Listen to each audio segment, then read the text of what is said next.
This is a reunion of POWs from Barracks 307, Room 9, Stalag 1.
With you. He sent all the material back. I had hoped that he would keep it, but he sent it all back to me. Dear Richard, thanks for the invitation and information on the meeting. I will not be able to attend due to prior commitments. I am retired from FAA after 25 years in air traffic control. Have 3 children, 2 boys and a girl, and 3 granddaughters. I have no ideas as to the whereabouts of Lay or Biondi, except I seem to remember that Lay was from Connecticut. Change your voice, Jerry. So, best wishes for health and happiness to you guys, and thanks again, Ken Hill.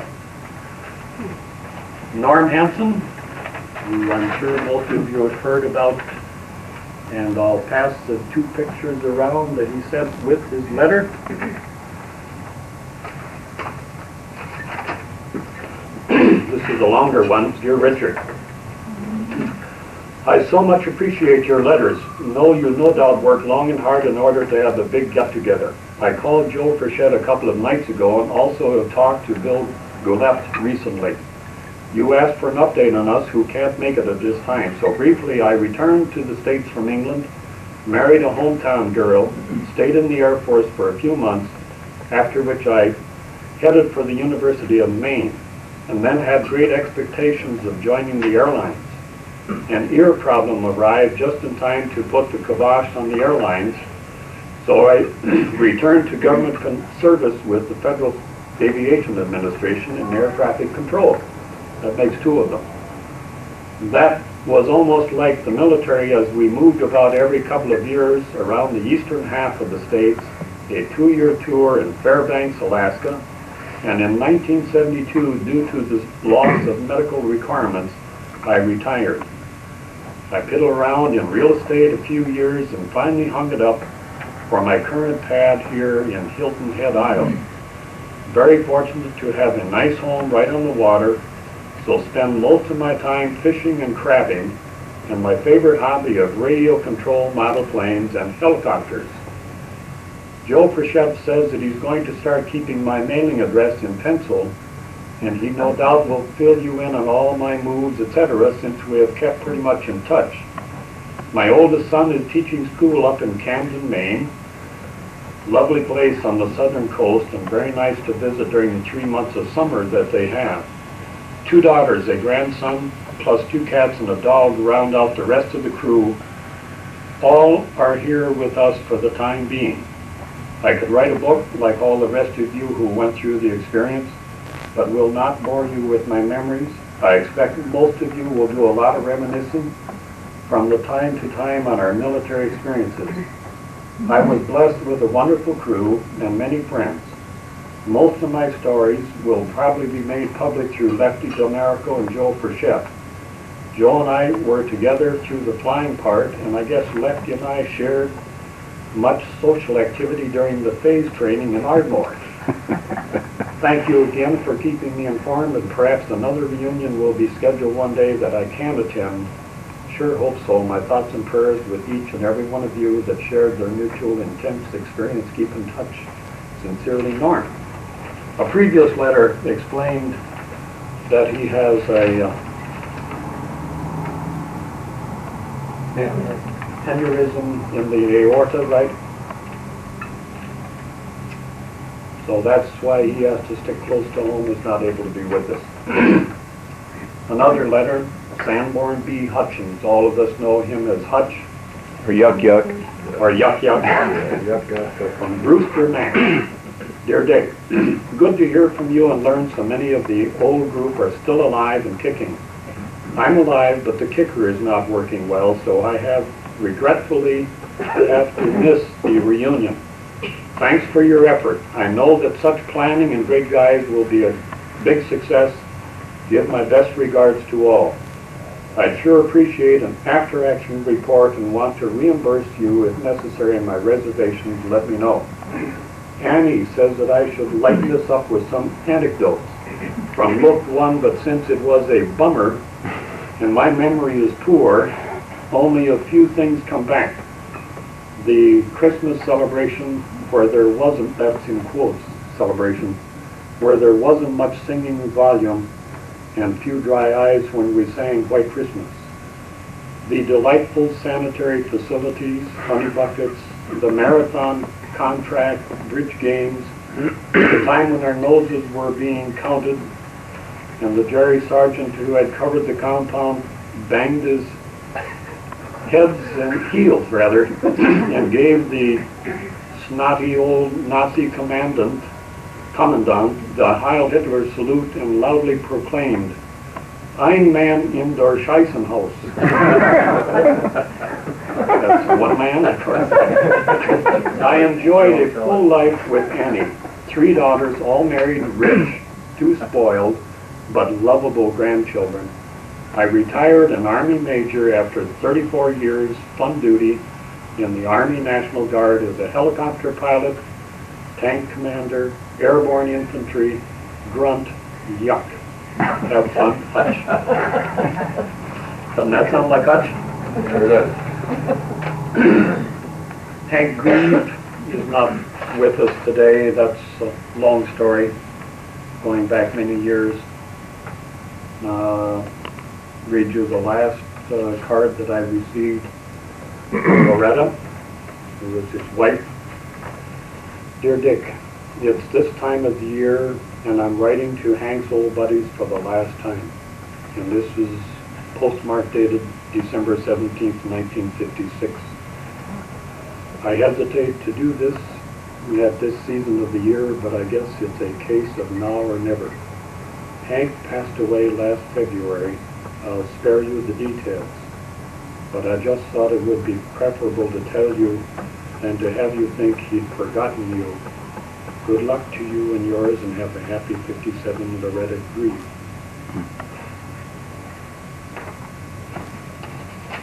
Now, I think from there, you know why we're at the Hilton today and how we arrived at the date of our gathering here. I think since Red has done so much of the work in gathering up addresses, I'm sorry, we can't forget Joanne, because she has been doing work also. But I think it'd be fine if the Bermans would have some things to say. Ed? Well, you know, Down in front. what do you need? The recorder. We don't want to miss you words of Lewis. How do I shut it off? The thing started all very innocently because we had been in contact with a few members, particularly Joe and Bill, and I think what gave it a little emphasis, we went down to Florida here a couple of years ago to see his son that's in Orlando, works for a bank down there. And we got talking about, I think Lefty was one, reminisce as you might. Found out that Lefty had 800 numbers, so we worked him over a little bit. One thing led to another, and my wife and I, we talked about it a couple of times as we went back across the country and decided maybe we could find one or two.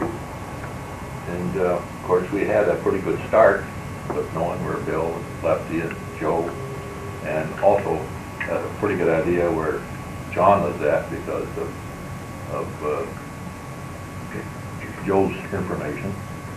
But the tough ones were Earl and Gerald, and got my help to finding Earl from Mickey because he knew that Earl was a dentist, and of course got a hold of the Dental Society in Mississippi, and they never heard about the Privacy Act. They just gave me all the information I wanted. They said, "Are you interested? Has there been any lawsuits or anything?" There were. It took too long a time until we discussed that. And then, of course, we had always thought that anybody that came from Ranburne, Alabama, the postmistress would know. But that was not the case. There was nobody listed in Ranburne, Alabama with the last name Lake. So we published in a few places, and there's some locator systems in the various, there's tons of publications now. The 8th Air Force, the 2nd Division, the POWs, and of course the Veterans Organization, Legion. They have locator systems, and we tried a lot of them. But the one that helped us in finding Jerry was the POW magazine, where we had listed, I think at that time we still didn't know where Earl was at, and the VA administrator in Chicago told us that because of the Privacy Act, he couldn't tell us where he thought Gerald was at, but sent a letter, he'd pass it on. And Jerry showed me the letter last night. This guy from the VA administration put his return address on a letter that he sent out, which I thought was a little unusual, but the guy's got an unusual last name, like a combination between the Czechoslovakian and the Indian, which I've never heard of that combination before. But anyway, he passed a letter on to Jerry, and not too long ago, like 3 or 4 weeks ago, yes. And we still have 2 to find. We've got some hope to finding Harry Colgate, because the last locator system we tried was the U.S. Army, and they think that they can locate them if you give them their service number. And that's the only information we had about Colgate, if you remember. He didn't have a home address. And I think, Bill, you gave me an address in Washington? State of Washington. Yeah, state of Washington, and I even wrote to the occupant there trying to trace back, but I didn't hear anything. So, but since the U.S. Army has kept that letter, and they wrote back and said they need more information to find Becker, and I suspect that they think they can do something about Colgate. If that's the case, we'll be down to Becker. The Army Records Center burned down there some few years back, and they lost a lot of records. Who did? The Army Records Center. I see. And they really lost a lot.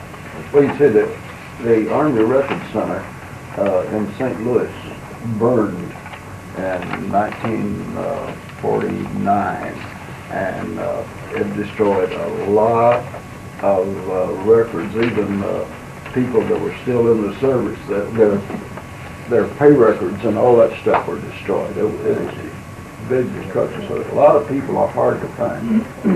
We had the same thing with our squadron, the 783rd Bomb Squadron. And we still have people that we haven't located, although we located a tremendous amount of them. And but there's still quite a few. We found over 280.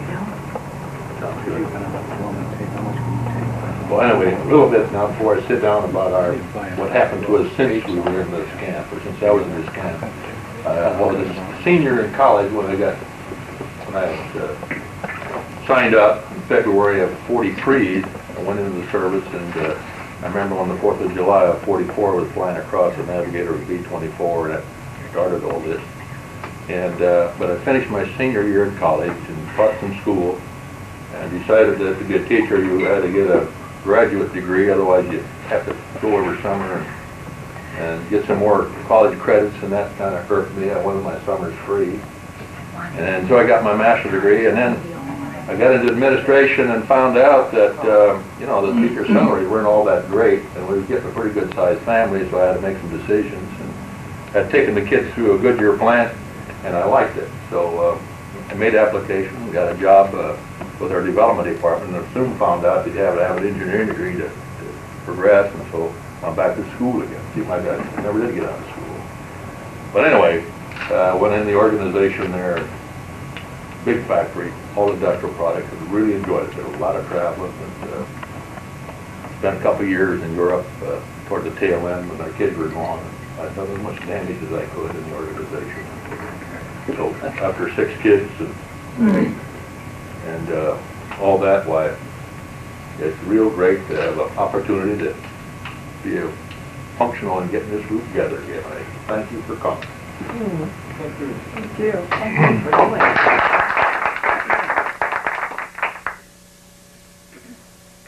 You're next in line, Mick.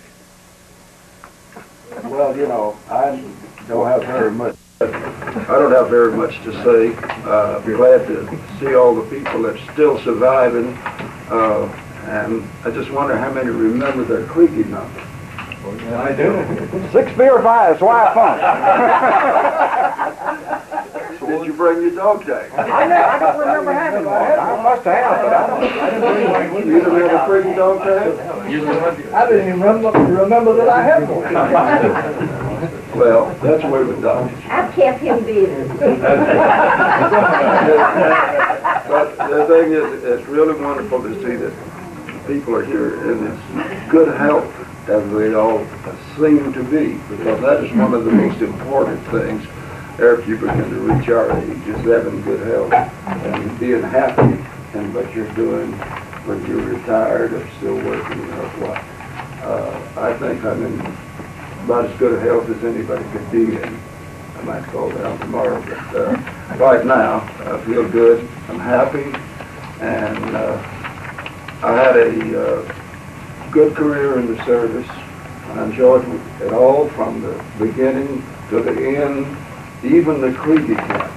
The thing is, I look back many times on the life of a POW and see that I, as well as all of you, were able to go through this and then come out with a sound mind.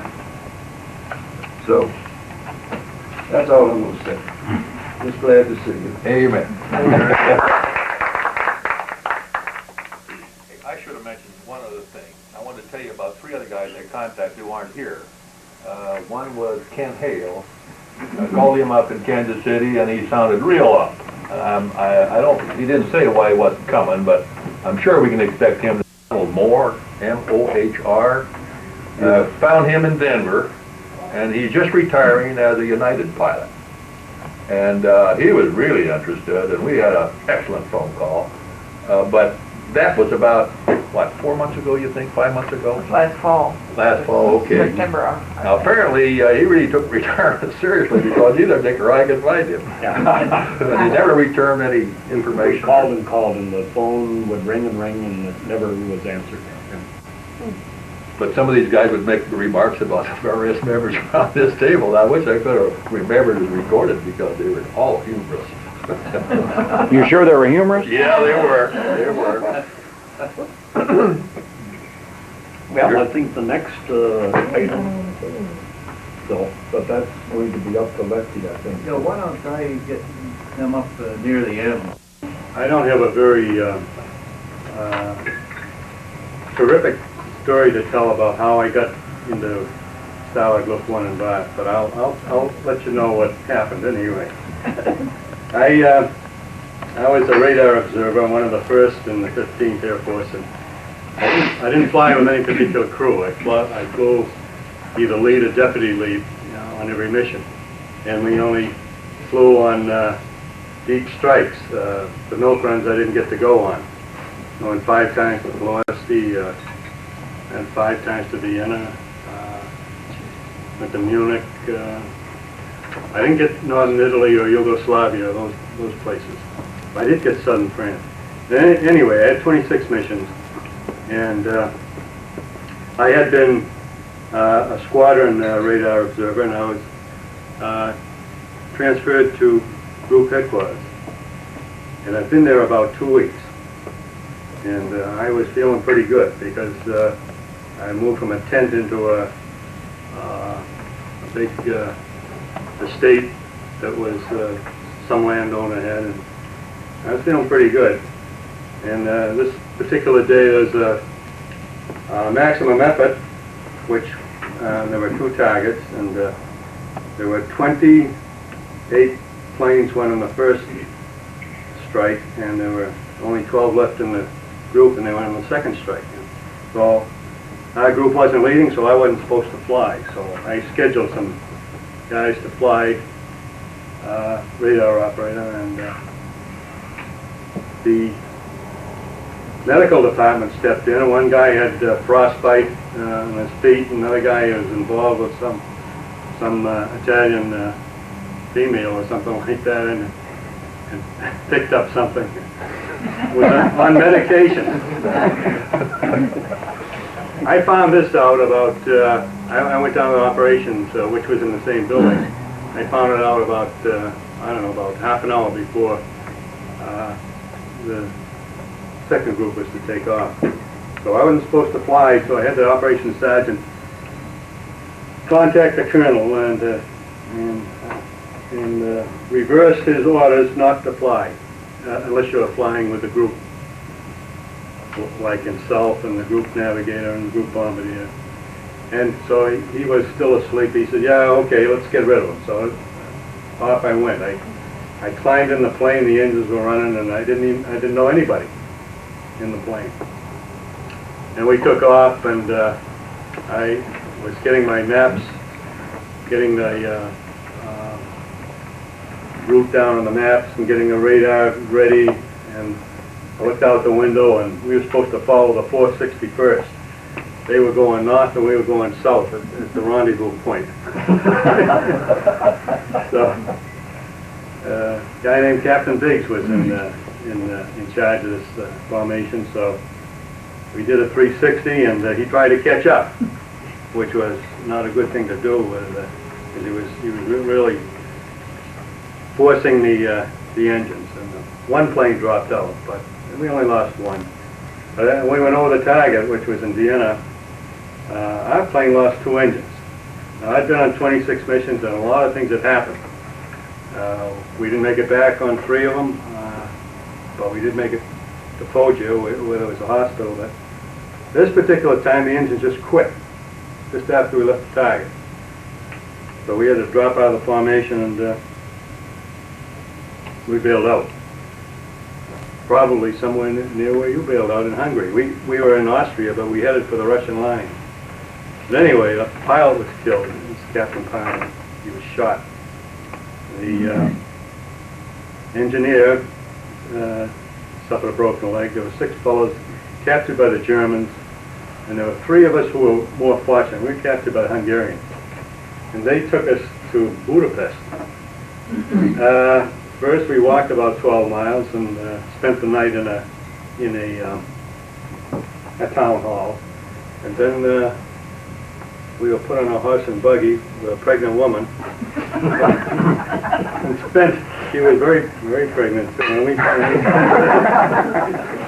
spent all morning in that doggone horse and buggy, and we got to a place called Comano, and we spent several days in solitary there, and took us out, put us in a truck, and they traded us to Budapest.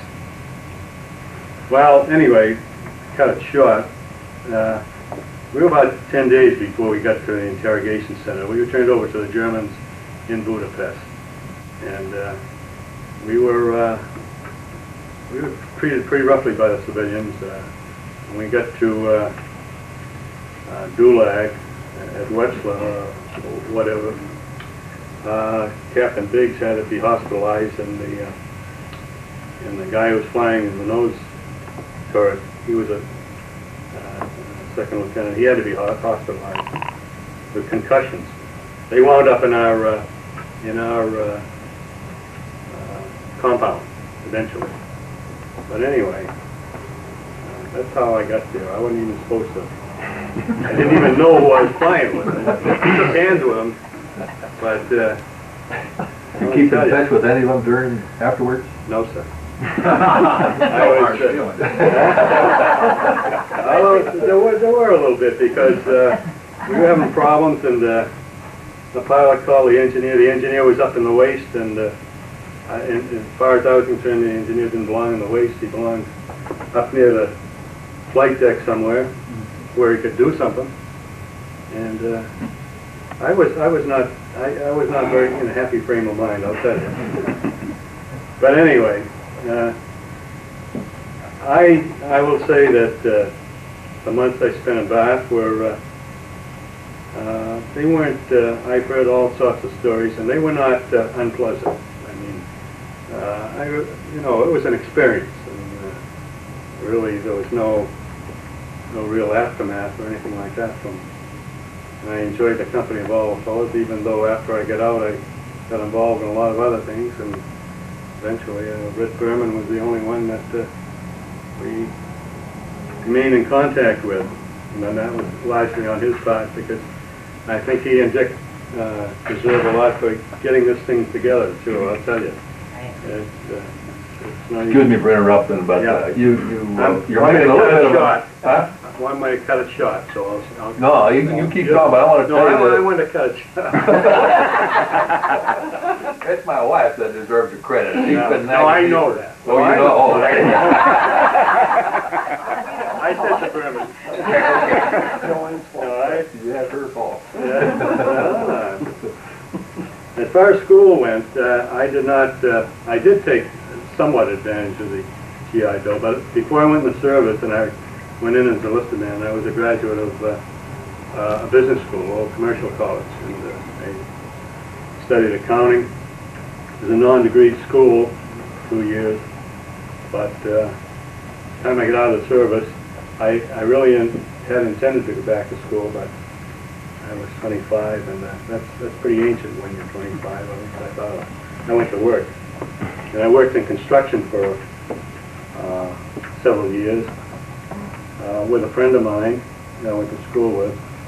That's probably the reason I didn't go back to school. And then I got a job in a textile mill. I came from an area where there were big textile mills. Because I had an accounting background, and I had played a lot of basketball, and that was the reason I was hired. It's the truth. And I was, because of my accounting background, I was assigned to industrial engineering. And I worked for a man who was a recognized authority in industrial engineering. He's the smartest guy I ever met.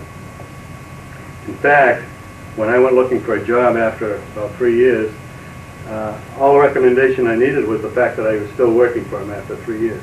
He was a tough guy to work for. He was smart.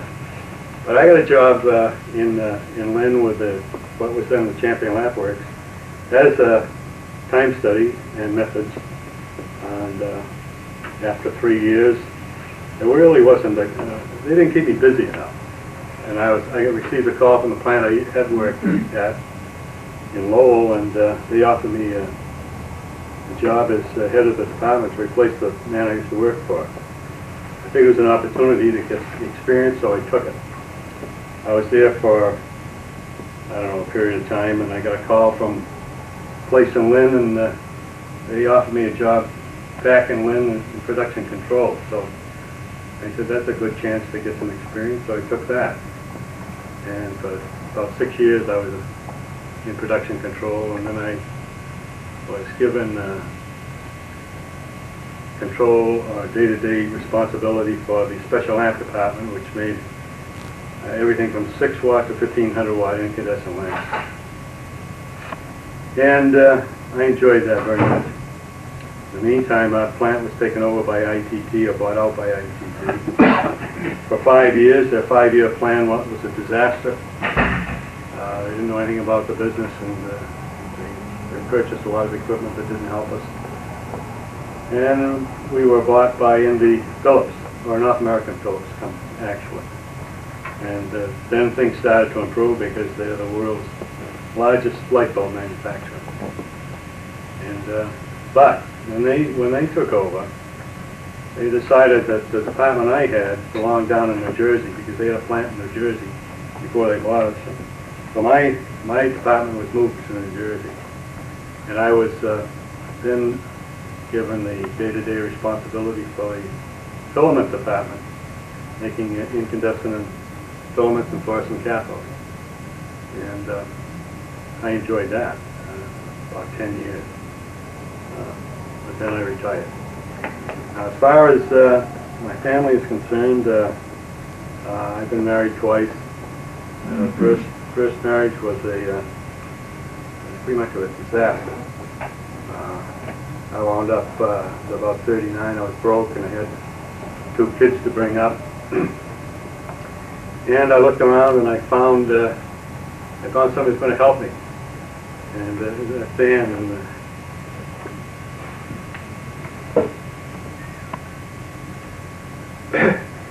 And she had a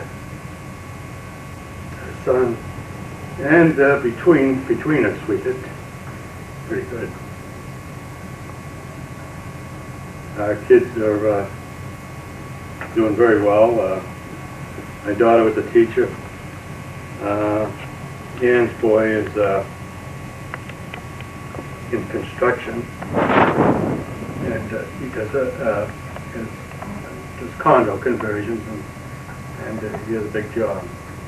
And my own son is a civil engineer with a master's degree from Babson. And when he finished at Northeastern, I tried to get him to go to work. He says, "No, I want to go to. I want to get a master's." I said, "No, what you need to do is get experience." This is so familiar to all of us. And of course, he followed your advice. So he followed my advice and he got his master's degree. So we have 3 grandchildren, and our kids are very good to us. And I guess as far as goals are concerned, I'd like to move back to the country. Gonna raise Labradors, huh? But we have a little conflict there. That's the only conflict we've had. You don't want to raise Labradors. I don't want to go to the country. The other thing I'd like to mention is that I'm involved in the 17 Court Street Veterans Administration Speakers Bureau, and I go around to schools, and as part of their history appreciation, we talk about World War II, and it's amazing how interested they are. It is really something. And so far this year, I've talked to about 1,200 kids. Wait till you tell them about this gathering. Huh? Wait till you tell them about this gathering. Well, Well, keep it quiet, okay? yeah. Well, thank you anyway. I'll make it brief. I appreciate the meeting most of all, that you all got it together. I know it's a lot of work anytime you get a meeting, and I want to thank you all for that. And for inviting me, even though no one sent me a ticket. I don't mind paying my own way because I got one. Let me just give you a little thumbnail of what's happened to Joe Frechette and his family. I, like Bill Blue, didn't mind the POW camp too much. I think because we were all young, it was just another experience. And as God, he was the worst bitcher there. but that's when you know things are good. When the guys stop bitching, you're in trouble. Plenty of the rest of us and Captain Duckworth, I always call him Captain Duckworth. We all did. We always call him Captain Duckworth. He was the ranking guy in the room. I mean, this kind of ranking, right? Not the ranking and smeller. But I agree with him. It was a great learning experience. I think we all learned. I think we all, as young as we were, kind of enjoyed it, except that we didn't get enough to eat. But we made great friends, as you can see from this. And we were all together 6 months, and here we are 44 years later, and it's like we never left each other. We're all friends and we're all close. I got out of there. I took advantage of GI Bill, went to Holy Cross. My kids say I couldn't get in there now because the SATs have all gone up a lot, and that may be true.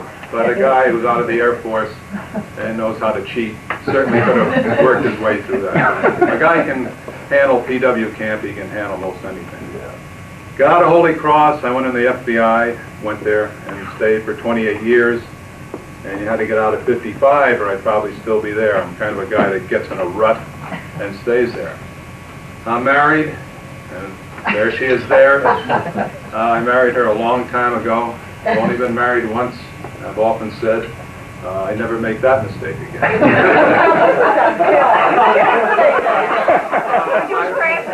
I'm only saying this because we're not giving the wives equal time. Oh, I am very happy with her. You don't know, they may. She came in with a lot of money and blew it all in the airport. But money's never been a big deal with a guy like me. Food is more at the top of my list. We have 5 kids, and I'll give you a quick thumbnail on them.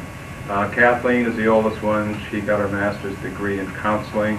She tries to counsel her mother. Her mother tries to counsel her. And we all know what that is. That's a solid loser.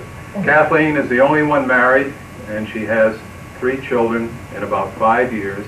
And she's in 4 years, and she's a natural breeder like her mother. And we're going to counsel her and see if we can tell her what's causing this. Joan couldn't figure that out for 5 kids, and she finally figured that out, and we didn't have any more kids. I have another girl, the She second. lives 5 minutes away from us with a grandchild. That's right, and she brings them over all the time, and Joan is a lot like a Jewish mother, which means you can bring your kids over, you get a lot of advice and stuff like that. And she buys a lot of stuff for them, more than she ever bought for her own kids. But I think that's a common weakness of all of them. The second one is a girl, Carol Ann. She's a CPA with Ernst & Winnie. Does very well, but I think she works a little too hard. She works one day of every weekend. She's in Orlando, and we're trying to fix her up with Red Berman. Yeah, that's right. Is that kid married yet? Maybe we could work something out. This girl is probably... Joe and I are working on I think we better work on that. The third kid is a guy named Thomas, who's an architect. He got out of architecture school at the University of Miami. Worked for 3 years, and now he's in Yale Graduate School, and no one knows where he got the brains to get in Yale.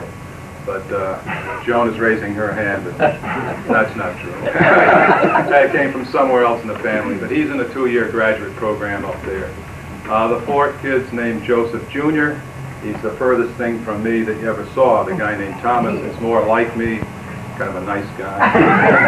This other guy, Joe Jr., is like Joan, a real hump breaker. And the two of them get along well. They argue all the time. And either they argue and they just keep talking. He walks out the door. She stays there. They both think they won the argument. And so they're both very happy. He finally passed the bar on the second try, and we're hoping very much that he gets a job. There's a lot of jobs out there for lawyers. 24, 25,000 starting is kind of a low-paying job for a lawyer. So we're hoping that he'll take one of these and get out of the house. And if he does, you're welcome to get in his bedroom. It's still got a bunk bed, but I mean, at the age that most of us are, I mean, you could suffer that away from your partner for one night or two. But it's got firm mattresses, and you like that. There are no mirrors on the ceiling. But if you let us know you're coming, whether you pardon the phrase, screw a couple in. The fifth kid's name is Paul, and Paul could have been any one of us. He'd have come to a PW camp, and he'd have gone on the softball team and hung around, and he's just like the rest of us. He's in sports and recreation, which is a job the same as being on relief. I mean, there's absolutely no money in that job, but he's happy. And people say, do something that'll make you happy. And when you retire, you can go on welfare. But that brings up with my kids, and I retired from the FBI. I immediately took another job with the University of Miami as Director of Public Safety because this was 10 years ago, because my kids all had to go to school. And I took that job on a tuition remission, and 3 of them went through that school, and I'm still there working. Well, Kathleen got a graduate degree. Thank you, John. That's what I'm up against.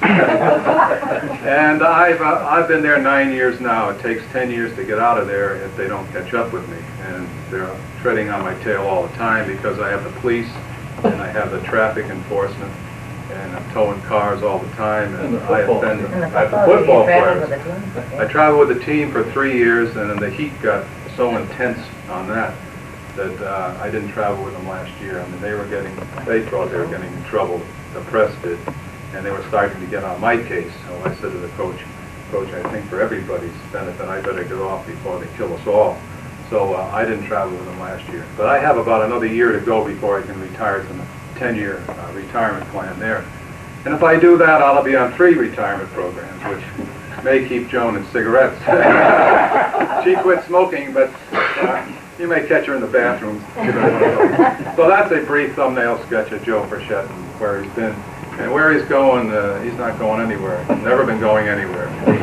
All Joe lives from day to day, and if he eats and gets a shower and stuff like that, and stays healthy, I got to agree with that. I mean, if you got your health, you got it all.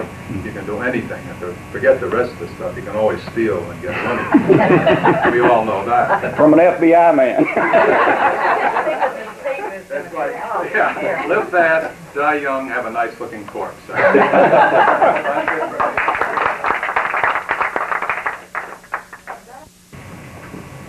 Well, I'll have to confess to each of you that when I left the service, I forgot about you people. I didn't remember any of you, except Nicky, and I had known him prior to the war. So when I talked with him, he'd ask me about this name and that name, and I remembered. I said, no, not really. But since I've gotten here and started talking and looking at the list, then things began to come back.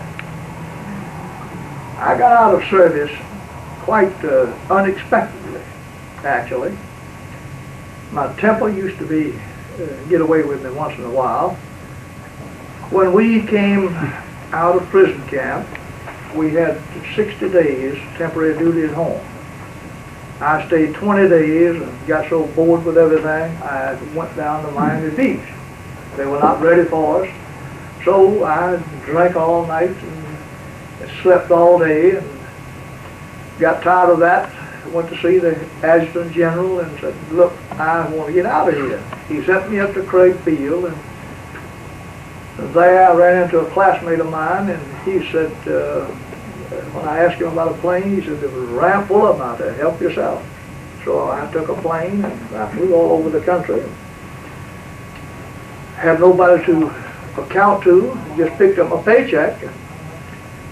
I wanted an assignment with a returning fighter group from Europe going to the Pacific in operations.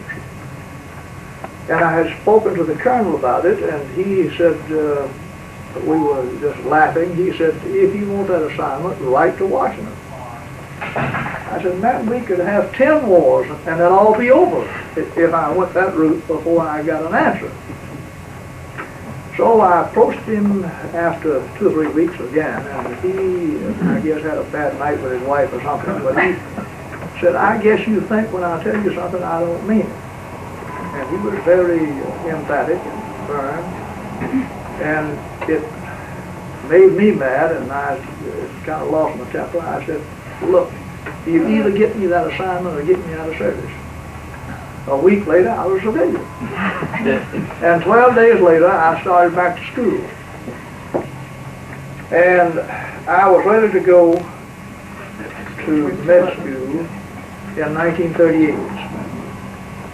I'm the oldest one here.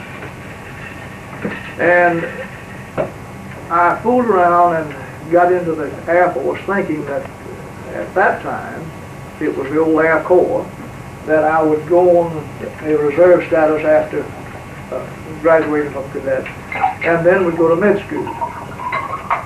Well, they didn't want you, really. There were 125 of us took the exam at Barclay Field in 1938, 23 passed it. So they, they really didn't want you. And I got in finally, and of course that just about covers the situation. I was shot down twice in Europe. Got back one time, wouldn't go home, and of course shot down again and wound up in prison camp.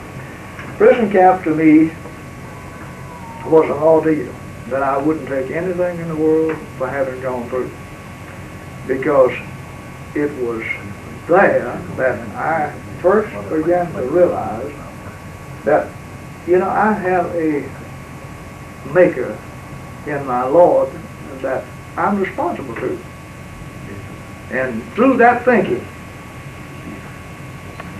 through the years, then I finally surrendered my life to the Lord and said, that's really all that counts, is how you live and treat your fellow man and how you wind up with your Maker. And that's the important thing. Now, and if you don't know that, I encourage you to really get on your knees before your Maker and get that straightened out. Because that's the happiest thing and the most wonderful thing ever happened to me. The second most wonderful thing, when I married this young lady down here, and I don't know how in the world I ever fooled her. And I'm afraid to let her go because I think I can't find another one. So, she was talking about what I'd given her, the promises and so forth. She got everything. So there's nothing left. I've been, of course, after graduating from dental school, I practiced in Jackson for about a year, and then we moved to Forest. And that's a long story, and I won't bore you with that. But I got involved in extracurricular activities and got into business, and not really try to do anything except when I have an idea, I want to see it become fruitful and accomplish something. And as a result of it, I formed several companies and sold and traded and so forth. And I wound up selling the last one a year and a half ago, quite successfully. We, in the years that intervened, we had 4 children, 4 girls. They're all happily married and have grandchildren. I believe you're looking at the family there. I've just been blessed beyond the wildest stretch of your imagination. I couldn't just begin to enumerate all the blessings that I have received. And I think it really all started back there in prison camp. I know many of you remember Hoffman. Yeah. Well, Hoffman and I don't know whether Mickey knows this or not, but Hoffman and I had a little run-in in Wetzel. And it was over Jack Banty. Do you remember that they set you 24 to a table and threw out the little pat of butter thing about this big and a little bitty jar of jelly about this high, and it had to go around 24 and you had those 2 slices of bread. And Hoffman was sitting next to me. Great big guy. And Jack Banty was sitting across the table, and that bread went around. Hoffman got 4 slices of it. And when the jelly and the butter came around, he got about half of that. And the rest of us, and Jack wound up with nothing. And I looked across there, and Jack took me away with nothing. And I said, hey, that's why I doesn't have anything over there. And he wouldn't. You know, he wasn't going to give him that bread, and I jumped up and grabbed that stool, and I said, you give him that bread, I'll split your head off with this stool. And he threw it across the table and picked his bread up and left. Now this is a man I always said was one of the quietest ones in the room. And I didn't see him anymore. I started running temperature. I'd been down at the burn center down in Frankfurt. And I didn't see Hoffman anymore. Mickey told me, said when he found out I was not going with you people, he said, when you come up, I've learned that I can get you in the room with us. And he was the one that planned to get me in the room, and he met me out the gate, I believe, when we arrived there, and got me in the room. And the first guy walked in, I looked at his face, and I had the round with. Well, Jack Banty and Bianchi, I think, were two of the youngest people in the room. And you remember that we were split up, I believe, with 8 people to a group. And old Mickey and Hoffman about to starve those two little boys to death, you know. And I said, hey, something got to give here. We're going to split this thing up fast.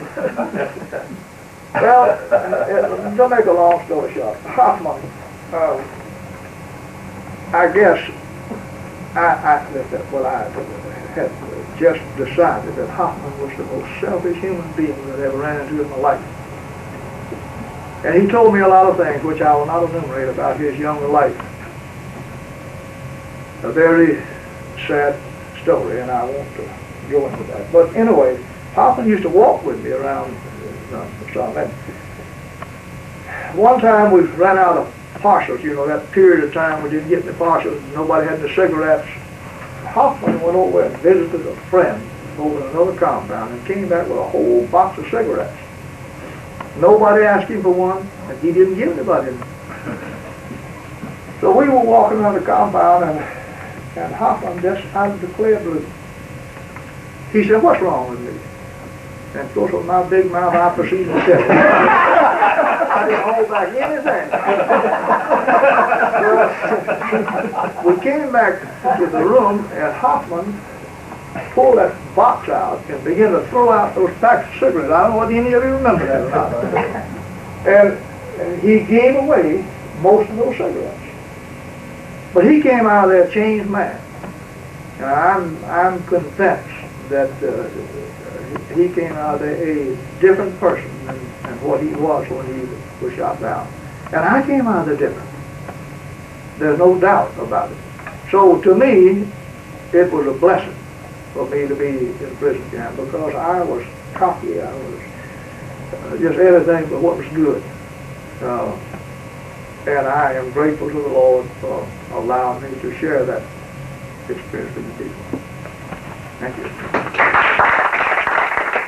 I'd say one of the most exciting things that happened recently was the letter I got from Dick and read, and with the list of the names, because as Earl had said, I had been in contact with Lefty, and I had seen Joe years back, heard from Bill most recently, but the names just brought the faces back to me, and I started really reminiscing. Going back to the prison camp, I think that was a great experience because a bunch of guys that were so different.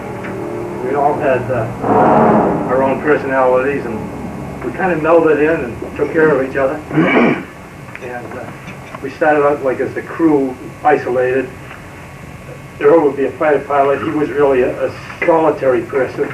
And as he said before we were through, we were all as a group. After getting home, I went to school, didn't know what I wanted to do. I went into an accounting course, and it was like something that was the most obnoxious thing to me in my life. The only reason I went there was my sister was younger than me, and she was going there, so I said, well, if she's going there, I'll go there. And it lasted about a year and a half, and in the meantime, I had met Griff. We had more or less always known each other. We were from the same neighborhood and the same schools, but I always thought she was kind of to show off, you know, used to squeal at school about me being a wise guy. Went to a local dance, and I was still in my lieutenant's uniform, and she was a sergeant in the Marines, and I immediately fell for her. So that ended my career right there. Out of school and go to work.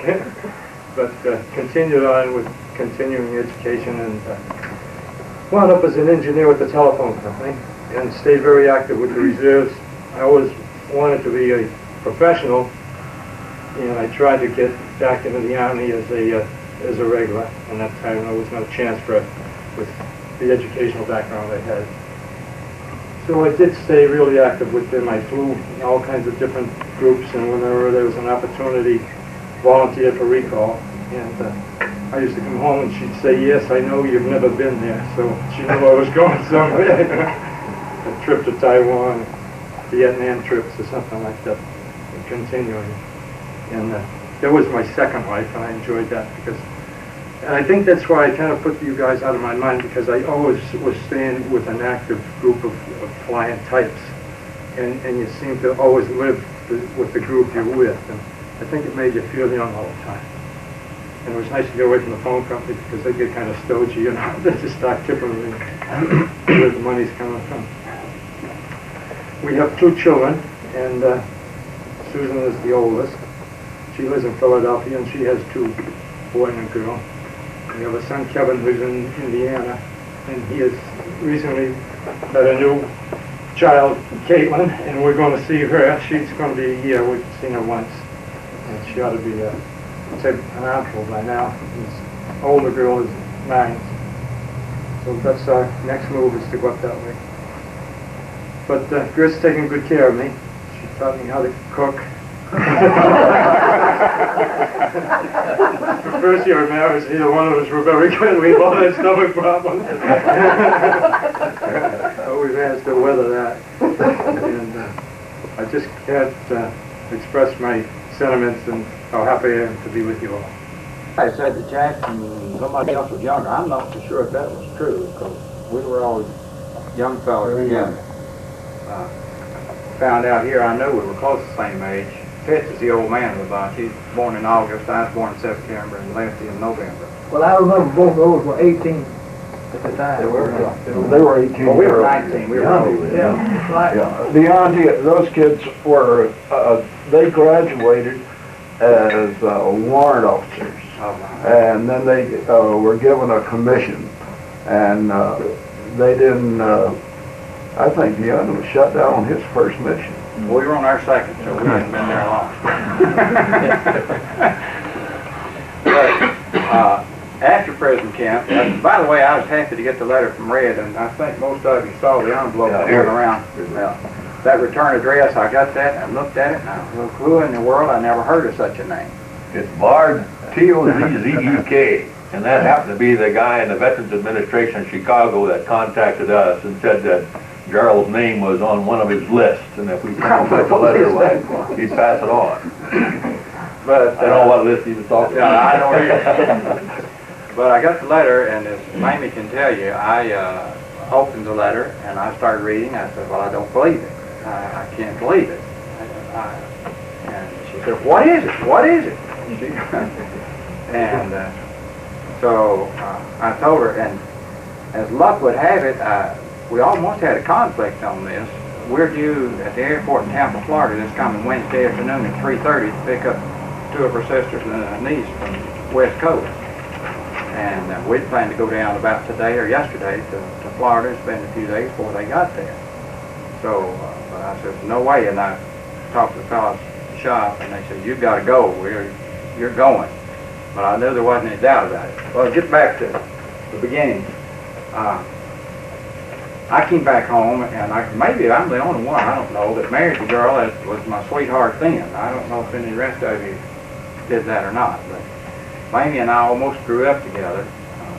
And my sister and she were the closest of friends, and her older brother and I were good friends, so I've known her for many years.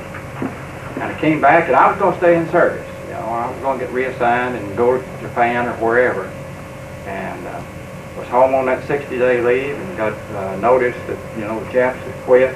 So my leave was extended 30 days. Instead of going to Miami Beach to the plush hotel, you report to San Antonio at the old cadet center out there. And went out back to the old tar paper shacks I was in down there. So it was quite a come down. We were looking forward to Miami Beach, but I ended up in San Antonio. Stayed down there over a month trying to get reassigned, and they were giving discharges. You know, people were processing them out. Just wait, we'll get to you. So I finally said, man, I'm tired of this. If that's the way it's going to be in the service, I'm going home. So I said, okay, give me a discharge. And the next day I was on my way home. And got back home and, you know, couldn't decide what I wanted to do. I just had a high school education. I wanted to fly. But I checked with the airlines and found out 2 or 3 things was wrong. One of them was too young. They weren't even hiring pilots at 21 years old. You know, you have to be older than that. And I had 600 hours of flying time, and here I had these guys like Duckworth. They had 3,000 or 4,000 hours, and then the C-54s or C-52s.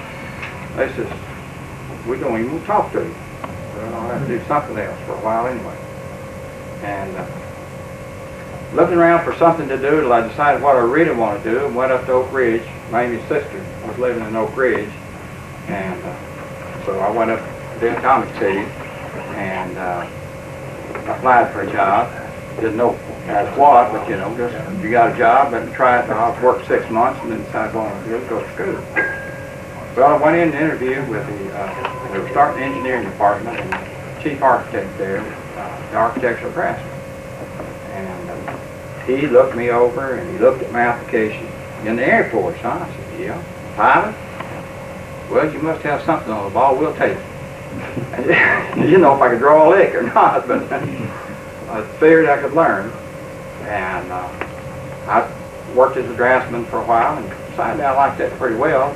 Meanwhile, I got married. And then the next thing you know, you get married and responsibility. It's kind of hard to quit and go to school. So then I started taking some extension courses on the side at the University of Tennessee, and ran into a little trouble on that scheduling. And well, International Correspondence School had a course in civil engineering, so I enrolled with them. And in 5 years, I got a diploma from ICS, civil engineer, and got moved up and rated as a design engineer with the Union Carbide Corporation in Oak Ridge.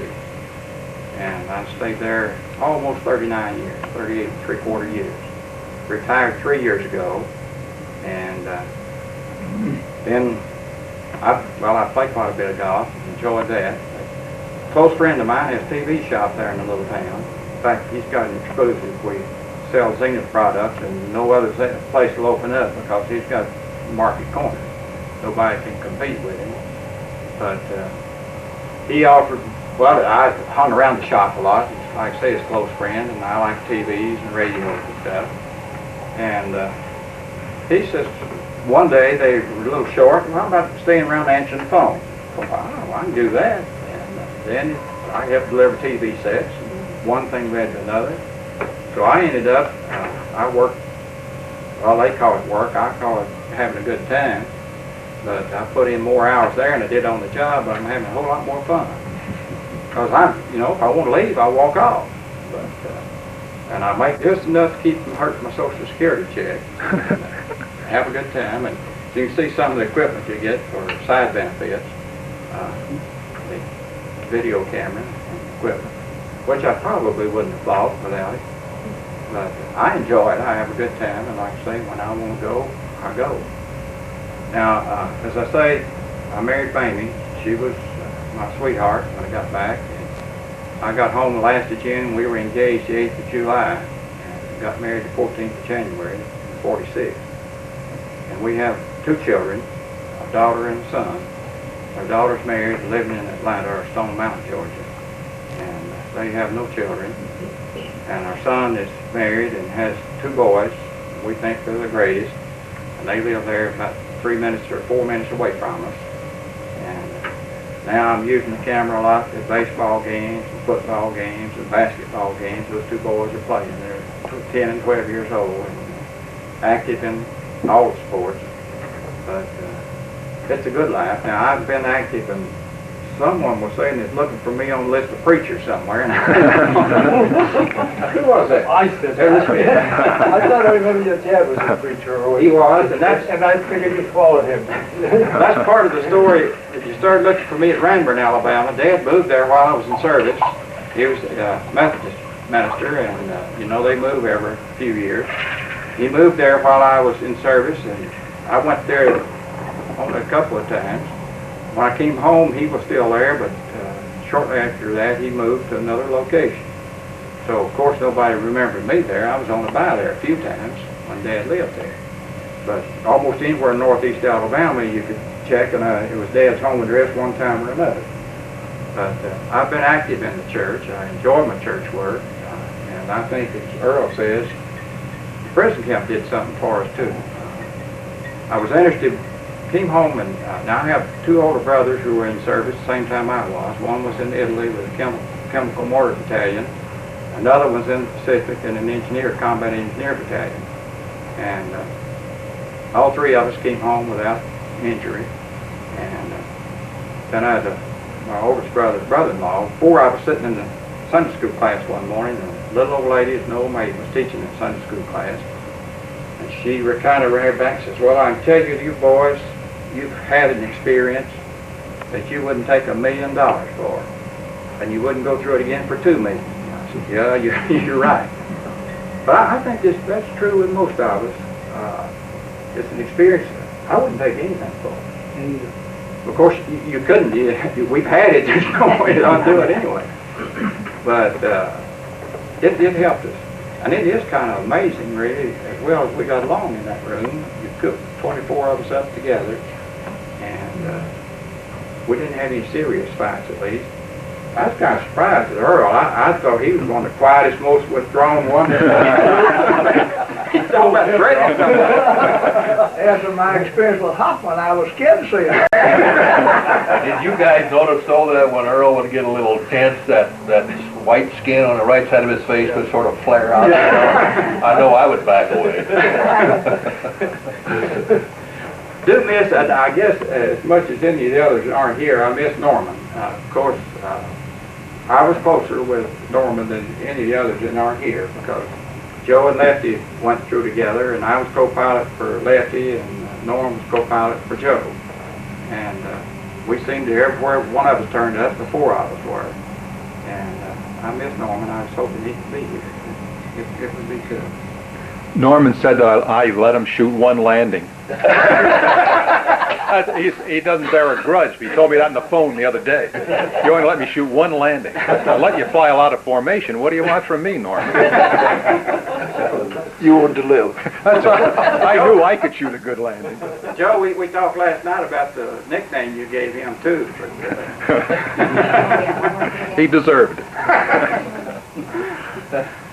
But I've enjoyed it, and I was so glad to hear from Ed, because I hadn't heard from this crew in 43 years. And it's really great. I've enjoyed it.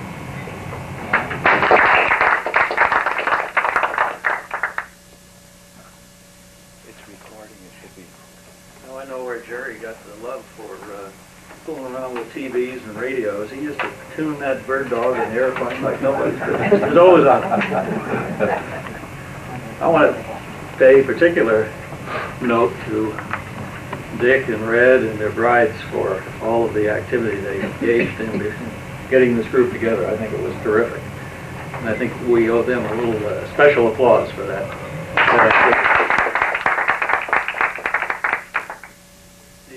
I think I could say all of the above through everything that everybody said. Briefly, like Bill Blue, we were volunteers on a volunteer mission, and we got shot down in a piece of junk, somebody else's airplane. In fact, we had a strange crew member on board. We were we're on a chaff mission. And everybody was throwing out tinsel all over Germany. Lost 3 engines.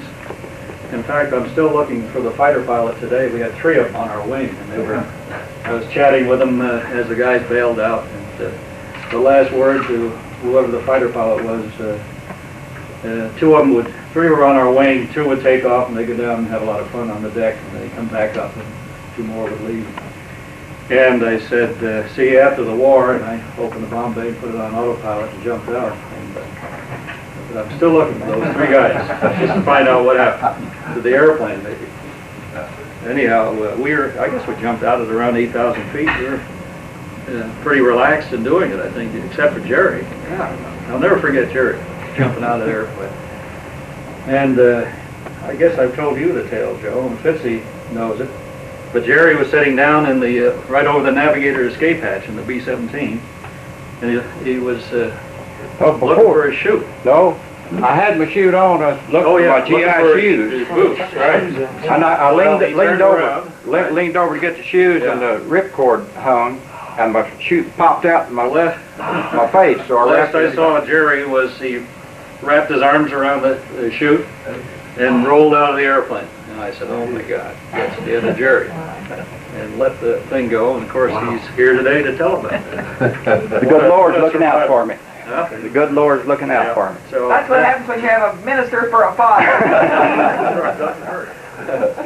I've heard different stories about PKs. The next big reunion was I guess 5 days after we had found ourselves in prison camp. We were going through the Wetzlar, I guess it was, the interrogation.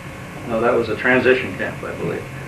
And we were walking up to a chow line at Wetzlar, and first of all, I see Norm Hansen, Joe's co-pilot, and I said, what are you doing there? And then he said, Joe's up there. He said, in the front of the line. So I said, hey, Joe, am I glad to see you? Can you imagine saying that to a guy that just got shot down in the East prison? Anyhow, But you were glad to see you. So anyhow, we all enjoyed our time in camp, and lots of fond memories, and some not so fond, particularly spending a little time with the Russians at the end of the war. And a lot of the guys I've seen since, not a lot, but some of the people that I've seen since that were over there, including Hub Zemke and Gabby Gabreski.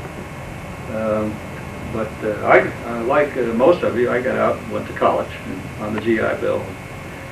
I stayed active in the reserves and flew out of a couple of eastern bases, including Mitchell Field before they closed it, Stewart Field, and finally I graduated, or I transferred to Syracuse University, and after I got married in '48 and settled down in college. My wife was working, and I flew with the reserve outfit up there, and it was really great. I used to take most of my weekends were scheduled about 4 days, and I'd always get an airplane, and I was an IP in the small reserve outfit. And I could always get a T6 or a C-45, so I'd have fantastic 4-day weekends for about 2 years in a row there, flying all over the U.S., just getting more flying time than you can shake a stick at. Anyhow, I ended up in a reserve outfit at Mitchell Field, troop carrier outfit, Weir Recall, and spent the rest of my career, made regular, spent the rest of my career in the Air Force. Air Force put me through, I spent 4 years on ROTC duty and got a graduate degree there, and then they decided I ought to be educated some more, and they sent me to AFIT, and made me an industrial engineer there. I think it was mainly because I was in attendance at Wright Pat. And I spent a couple of overseas tours, and one in Iceland without the family, and that was interesting. And Iceland is sort of a well-kept secret, particularly for flyers, people that can get off the island now and then, either get down to Europe or back to the States. A very interesting tour, and then another one in Brussels, where my two oldest daughters grew up and went to high school and learned another language. So we sort of call that a second home, or my kids do. And let's see, I retired about 10 years ago from the Air Force, and immediately joined Lockheed and went to Huron. Over in Iran, this was while they were still under the Shah. Spent a little over a year there, and then we got kicked out. And I came back to the West Coast and bounced around a bunch of aerospace companies, mainly doing international work in Korea and Turkey and Spain and a few of those a couple of far eastern countries, setting up what we call co-production programs. In order to sell the airplane product, you had to give them some of the work. So we were putting machining programs in over there in smaller companies and stuff like that. I had a lot of fun overseas. And even worked for the so-called skunk works at Lockheed for a while on a couple of their programs.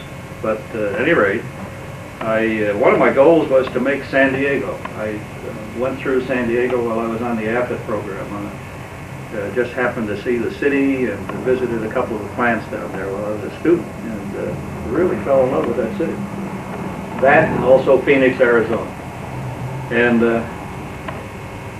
finally, I landed a job a few years ago in Teledyne Ryan in San Diego on an Egyptian program, and I moved from there. I really left that company and started consulting at the company I'm with now, and then they hired me. They asked me to come on permanent about a year ago. So I've been there with the one company in San Diego about 2 years now, and thinking of quitting at the end of the year, but I want to bank a couple of weeks of vacation before I quit. And my kids I have 4 of them from my first wife. She died about 5 years ago from cancer, and we were living in Arizona at the time, Scottsdale. But 3 of my kids still live in Scottsdale, and I have one daughter living in Fort Collins, Colorado, and she's going to get married in July, and getting ready to go up to that wedding in Fort Collins. And I have 2 grandchildren, 2 grandsons. In fact, we were skiing in Utah about a month and a half ago, and got the youngest grandson he's 4-year-old, put him on skis for the first time. He did great, just like my kids did over in Europe when we pushed him down the hill. But at any rate, here we are today, and well, I wanted to say a few things about the evening affair. Joe and I went out early this morning, bright and early, to Wright Pat, and those of you who remember England will think it's too bad you weren't with us this morning, because the dew was still on the grass and the trees, and everything was green out there, and all the buildings are brick like they were at the old British bases. And I think you'll enjoy seeing the place tonight, and it'll be daylight when we get out there. It's really attractive, and except for the poor guys that had to suffer down on the Italian Riviera, those of you who remember England will really enjoy it. The affair, again, as you all know probably, is about 5 o'clock or so, plus or minus 15 minutes to a half hour. It's a short drive out to the base, and we'll give you instructions later. But we'll have a get-together for 2 hours in the French room at the club, and then in the same room they'll have the table set up for our dinner. And we'll sit down and eat about 7 o'clock. And then if there are any questions, I'm sure we can sit there all evening, just like we did. It's a nice room. We looked at it this morning. Very cozy and suitable for the kind of activity. I think they'll run us out about 11 o'clock. 11? Yeah. Well, down to the bar, you mean? Well, no. No, we had a big party out there. We took over the club a couple of years ago, and I think at about 10 o'clock they started clearing off the tables and things. Right. They wanted the club closed. They wanted us all out at 11. People want to go home, that's right. That's past The only other thing we put on looking at the mirrors. Early, I wouldn't want to get back. one of the things we put on the schedule was the possibility of organizing. I'm not sure what we want to do yet. Maybe that's something we ought to discuss. That is having a leader, right? 2 leaders, and what we want to do about if we want to have another reunion at some future date, maybe 40 years, like Joe said. Well, I want to say something about having the old bomb squadron. We've had reunions now. We've had just 3. But the thing is, when you get to this age limit that we are, and we've already had some unable to travel, or they've dropped out of the picture, they're deceased. If you want to have another reunion, don't say you're going to have one 2 or 3 or 4 years from now, because half the people here today may not be able to travel a year from now. That's right. Well, don't be that. Oh, that's enough. But this is it's a hard thing to say, but it happens because with the bomb squadron, had the same age people that we were. And you'd be surprised, at the first bunch, we had about 280 people. The next one, it dropped by about 80 people. And the last one, it dropped by about 50 people. Right. So it's just can't travel, you know. I have an R&D group, the group I was with in Brussels, and we do it every other year. Yeah. In fact, the last one was in Brussels. I missed that one, but we had it, they But had it in Brussels. it's good, and another thing about having one, figure out an area that is centrally located. Now, we don't have to go to a place like, it's nice to come here to Wright Pat, but just for a short reunion, a centrally located area that is easily accessible. Right, like Miami. Central Florida. Central Florida. In the winter. Always got cheap Right, airlines. right. Right, Yeah. exactly. That's right, yeah, you're right. Wright Patterson or Dayton is hard to get to on the weekend. Or an interesting place. Yeah. Yeah, it's interesting to come here, but when you've been to, I think probably everybody here has been to the museum once or twice. No, we've never gone Never there. done. For the guys who've never been there, Okay, well, that'll be interesting, but then you don't want to go back and look at those same old airplanes again and again. Yeah, but that's why I thought it would be a good kickoff, because they have a reproduction of our room at the museum, and all of the ladies can have a chance to see what we really enjoyed about that room. At any rate, thank you all for being here, and I'm really enjoying the get-together. I wanted to tell you one other thing. I remarried. My wife should know that. There we go. I made a note of that. It's voluntary. About Make sure you take this. 3.5 years ago, I married a gal who used to be an ice skater with the Ice Capades. In fact, she performed mostly on the East Coast here. And the way I met her was she used to work at Northrop where I did, and I heard she was an ice skater, so I bet her that I could skate faster on ice. Backwards. No, Backwards, right? That's the story. Well, I lost the bet, and I'm an old hockey player. That's one of the things I did. In fact, you guys may remember my ice skates. You only got it brought ice skates, Ding. Yeah. I did go down, I played with the Canadians once on a trip to London. But at any rate, these skates made it back to the States, and I put them on to go ice skating with this gal. And they're so old-fashioned. They were good ice skates at the time, but they're really old-fashioned compared to what they're using today on the hockey tapes. Anyhow, I flapped around the ice, and I lost my race. And she has a 10-year-old daughter, and she hates to fly. I didn't realize that. I said, well, you better start thinking about it, because we're traveling as soon as I quit work. And at any rate, that's what we're doing right now. Thank you very much. Frank Hoder, both up in the Boston area, that aren't able to be with us. And you may want to consider the next reunion to be in the Boston area, so that if they're still not able to come with us, that we can get and go to them and have a short visit, if possible. Something They've to always consider. got deep rates into Boston, too. Yeah, that's another big metropolitan area, so consider It's it. nice to go to a place like this for guys like us who have never been here, or to find a place where there is something on the side that everybody would enjoy, like during the daytime. Now, I don't know how many places there are like that aren't seasonal. You know, you get into seasonal things, and like this hotel right here was very reasonable. $45, Well, whatever it is. Boston, I'm quite familiar with Boston, and so is Mr. Blue here, but Boston is expensive, I'll tell you. And it is seasonal. In the spring, summer, and fall, when the weather is good, if you haven't got a Air Force out of Italy. And that was 459th Heavy Bomb Group. If you want this on record too. I think she's got it. B-24s, Dick. B-24s. Just wanted to bring it up. 459. That Cerignola, that was just south of Foggia ways on the Adriatic coast of Italy. And the one thing that struck me as we came into our base was the wild poppies that grew throughout the fields. It was almost like a weed.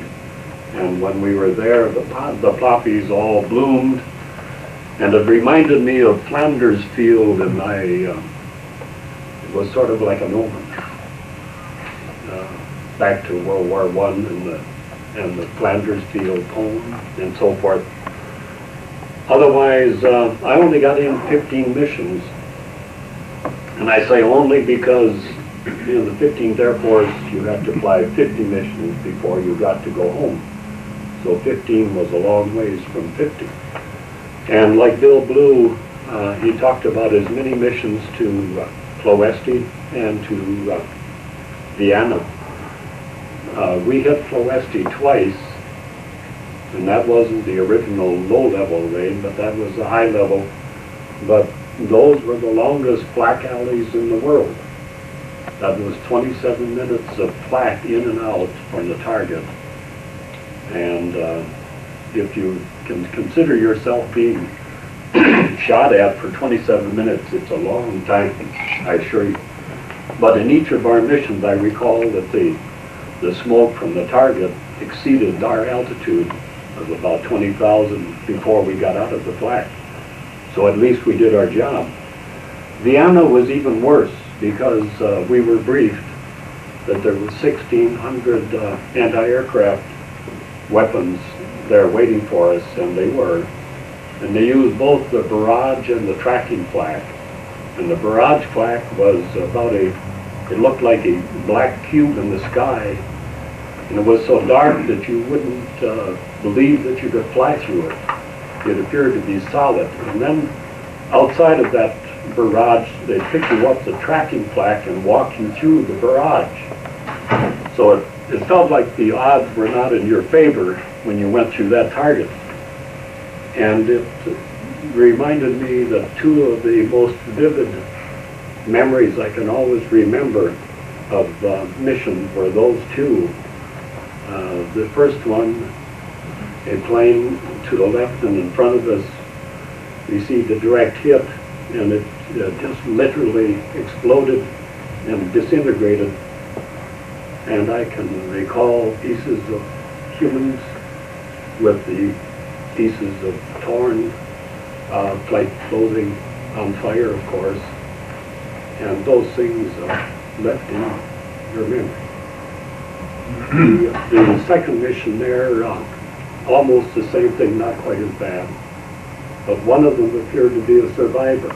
They were further up ahead, and he looked like he was conscious, but yet we were hoping that he wouldn't open the chute because he was a little bit on fire. Hoped that he'd get the fire out first, but the chute opened and it was on fire, and so it collapsed after about 5 seconds and literally burned right up, and from 20,000 it's about 2 minutes down to earth. And it's, those things stay with you. We went down on a mission to Budapest. So from 20,000, it takes about 15 minutes to go down with the chute open. I tried to free fall for a ways, and I got into a spin, and I couldn't get it corrected, so I finally decided didn't want to get disoriented, so I pulled the ripcord and floated down. The Hungarians didn't like us very well. As Franklin D. Roosevelt said, war is hell. And I guess it is. Shortly after I hit the ground, I was shot. Other members of the crew were beaten. Tommy O'Connor, our ball turret gunner, had a triangle break of his left arm, and they took his arm and twisted it around for him. They didn't like us at all. For those of you who haven't been shot, and I don't mean a wing shot like a leg or an arm, but I mean through the torso where it really goes through the body, there are two things you should know about it. One that isn't too surprising, it's like being hit with a big club. It's a severe blow to the body, and it really wrenches you around. You're lucky if you can remain standing. The other thing that's probably more surprising is the horrible burn. It's almost unbelievable, and there's nothing you can do about it. because it's like a severe burn. You can't put water on it, you can't blow on it, you can do nothing but let it gradually cool. And that was a real surprise to me. But perhaps there's two different kinds of people. One is the optimist and the other is the pessimist. Because I felt, well, with that severe burn, if it didn't hit any main artery or vein, that maybe it might cauterize as it went through. So all I could hope for was that I didn't bleed to death too soon. Immediately after I was shot, two young men grabbed me, one by each arm, and this old Hungarian peasant, he looked like he was up in his 80s, but he was a small man, but not an ounce of fat on him. He was very sinewy. His face was leather with a lot of creases that he lived outdoors all his life. He had the blackest eyes I can ever remember, and there was such hate in those eyes that you can't believe. And he had a long-handled shovel about as tall as himself. And he started to go around to the right, and I knew what was coming, and I couldn't do anything about it. And if you're interested in, if you ever experienced being knocked out by being hit on the back of the head with a shovel, you don't pass out immediately. You hear the noise.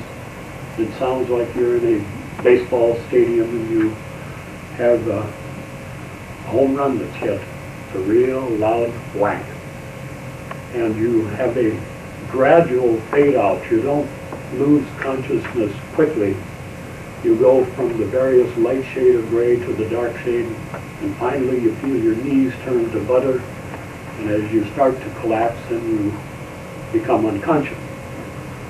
Sometime later, and I don't know how much later, I came to, I was propped up against an old concrete tank that was used to feed or water the horses out in the middle of the fields. There were no buildings around. And there was a young Hungarian that would pick up the dry dust, and he let it come through the heel of his hand over the wound in my chest to try to stem the flow of the blood. And I thought, uh-oh, getting dirt on the wound. And I said, well, it's already too late, because when I came to, that was already in progress. I just hoped that the sun had done its work and sort of getting rid of the bacteria in the ground at that time.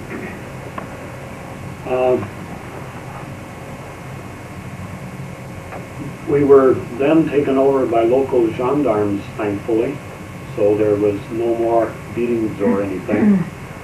And we were taken to military headquarters, and my heart action went up like as if they knocked the governor out. I had very high heart action, and my breathing was hyperventilating, of course, very rapid.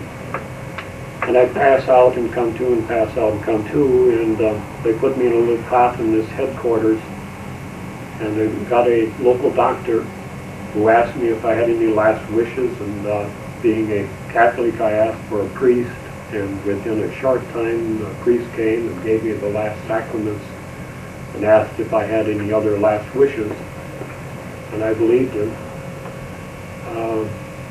But the doctor's treatment was, you remember, in War II, there wasn't a lot of medicine. There was mostly home cures, and I was already running a high fever.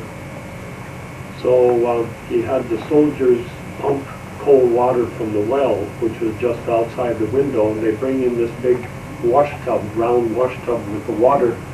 They took the sheet, which was very rough, raw muslin sheets, it was quite grainy, and they'd soak it with water, rinse it out a little bit, and they'd wrap it around my chest. And of course I'd pass out from the shock of this extreme cold. And when I'd come to, I felt good for a while, and then of course it would heat up and it would almost start to steam, and then they'd do this process all over. Needless to say, I passed out quite a few times. I wouldn't try to estimate how many. But anyway, it worked. After 4 days, they had my temperature back down to, I think it was a little over 100. It started up at around 104 to 105. I think it got to 105.1 on the second day. So I was, when it got down to 100, I was able to be moved. So the station major and the sergeant who had carried the sidearm, they put me in this double-seated buggy with a beautiful pair of bay horses to take us. And they started out, and they had cobblestone streets. And as soon as the rough streets, I started to pass out, and I had to put my head between my knees. And so the major ordered the sergeant to drive along on the side of the road along the grassy strip, and that worked out quite well. Took me to a neighboring railroad station where they laid me down on the slatted bench and got the people to move away so I could have some breathing air, and I was gasping, of course. They put us in the train, and it was a real luxurious train with overstuffed seats to sit on.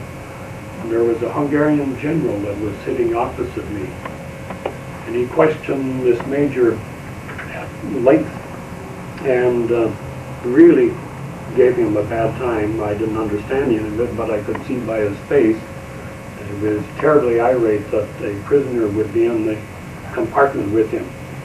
So this went on quite a while as we proceeded to into Budapest, and as we came along the railroad on the east side of the Danube coming into southern part of Budapest, Chappelle Island, if you recall, Bill, was a munitions plant right in the south part of Budapest that they manufactured munitions at Chappelle Island.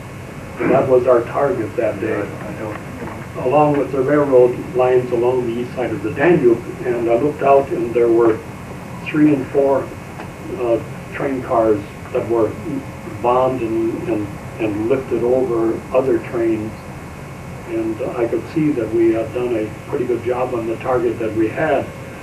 And of course the general saw me looking at that, and he slammed down the shade, and he again cursed out this major that was in charge. Whatever happened, when we got to the station, I was abandoned. I presume the general ordered the major and the sergeant to leave me. And I was left for some time, and then finally an old woman with a black outfit, I'm not sure whether she was Red Cross or a member of the church or what, came and assisted me. And I had a hard time stepping over railroad tracks because that was a kind of a high step for me at the time. But she got me into the station. We had a Hungarian major that sat at a table with a desk, or a desk rather, and he had an old-fashioned phone that stood up, you know, and had the cradle on it. And he spoke some English, and I learned some very unusual English words that I had never known in combinations before in all my life. He proceeded to call me all these names, and he wanted to make sure that I was impressed. And of course I was only about half conscious. I had a hard time staying conscious for him. But he tried to find some place to send me, and we had caused a ruckus with their telephone lines with our bombings. And so he didn't have much luck, and he'd get mad, and he would slam the phone up and down on the desk. And finally, I was dismissed, and this woman in black stayed with me, and she grabbed a hold of me and sort of helped me. And as we got out almost to the ambulance, there were a whole group of civilians, mostly young men, that suddenly breached through and tried to get me. And the sergeant guard that was with that ambulance shoved me in the back door and slammed the door and locked it behind me. and the people were beating them with their clubs and with rocks on the back of the ambulance. So we made it through there, and we went for a ride clear across. The station is in Pest. You know, Budapest is really a twin cities. Buda on the west side of the Danube and Pest on the east side. So we went across the bridge over to Budapest, to Buda side, and they stopped at a hospital, and the sergeant ordered me into the hospital. Got inside, and unfortunately the lobby for the hospital was on the second floor. And there was this very tall ceiling in the first floor, and the stairway was like about 30 steps up. And of course I couldn't do it. I couldn't even make one step, but I had to go up with the prodding on my hands and knees. And of course I passed out when I got to the top, and the two young doctors came. They spoke perfect English. And they said, Lieutenant Carroll, this is a Catholic hospital. You should not have been brought here. We're sorry. We will make sure that we get you to a military hospital. So they got two people to carry me, and they carried me downstairs. And they put me in the back of a 1937 black four-door Ford in the middle of Budapest. It was quite surprising. And the two doctors had a slight argument with the sergeant that was with the ambulance. And so he was dismissed, and they took control of me, and they drove me to military hospital number 11, where I was sort of a permanent party guest for months until the Russians were in the middle of Budapest in the Pest side, and the Germans evacuated us out. There we had, among the various prisoners, Hank Grieve, that you all remember. And you probably wonder why Hank and I were such buddies in room number 9. Hank was a P-51 driver on his second tour. He had got his 50 missions in and volunteered to come back, and he was a weather pilot. He grew up in the P-51 with no armament, and he just moved fast. He'd fly higher and faster, and that way everything was fine, except that he ran into engine problems, and he had to come down to a lower altitude, and he was shot down. Unfortunately, when he was shot down, a 20 millimeter, I believe, anti-aircraft or shell ricocheted through the back of the canopy, which caused the armor-piercing part to continue on. The armor-piercing part of a shell like that is about the size of my little finger, about that long. This hit right on the atlas bone, the hinge right below your skull. But then it turned a 90 degree and went right up between the brain and the skull and lodged in the back of his head. Needless to say, Hank Grieve had some terrible, terrible headaches, and he'd run horrible, horrible fevers. And he'd go through chills, and I remember many times we tried to pile blankets on him, and his bed would hop up and down on the terrazzo floor. So he went through a lot of real sad experiences. And I don't know whether you remember that, but Red and I were talking that one time he was out trying to play a little so-called football with a stuffed something that was used as a football. And everybody noticed that when he bent over, for example, he lost his balance and he would fall down. Just didn't have control. But these horrible headaches continued. And that's why Hank and I were together. I mentioned that we only had 15 missions, but we survived 51 missions on the other end of the bombing, because it wasn't bad with the Americans, because we knew that unless one bomb got hung up or something, that we were at least almost a half a mile from the nearest target. and we had a lot of confidence. But when the Russians were bombing, they bombed from every direction. Any part of the city was fair game, and it was a little different story on your chanciousness with that. Some of the more humorous parts of, as I mentioned, we didn't have much medical aid. The Germans took everything that was of any value from the hospital. They confiscated and left the Hungarians only with instruments that had pieces of the metal cracked off. For the whole hospital, they only had one little sterilizer about this size. The beds were cots with straw collets, real rough burlap sacks that were filled with a goodly amount of straw. But of course, they, as you would expect, were filled with bed bugs.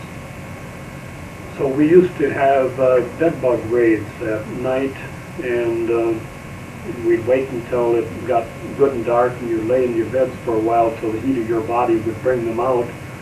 And then we'd take certain beds and we would see how many, especially if you were light-skinned, there were always more. And I remember one night in one bed we killed 31 bed bugs.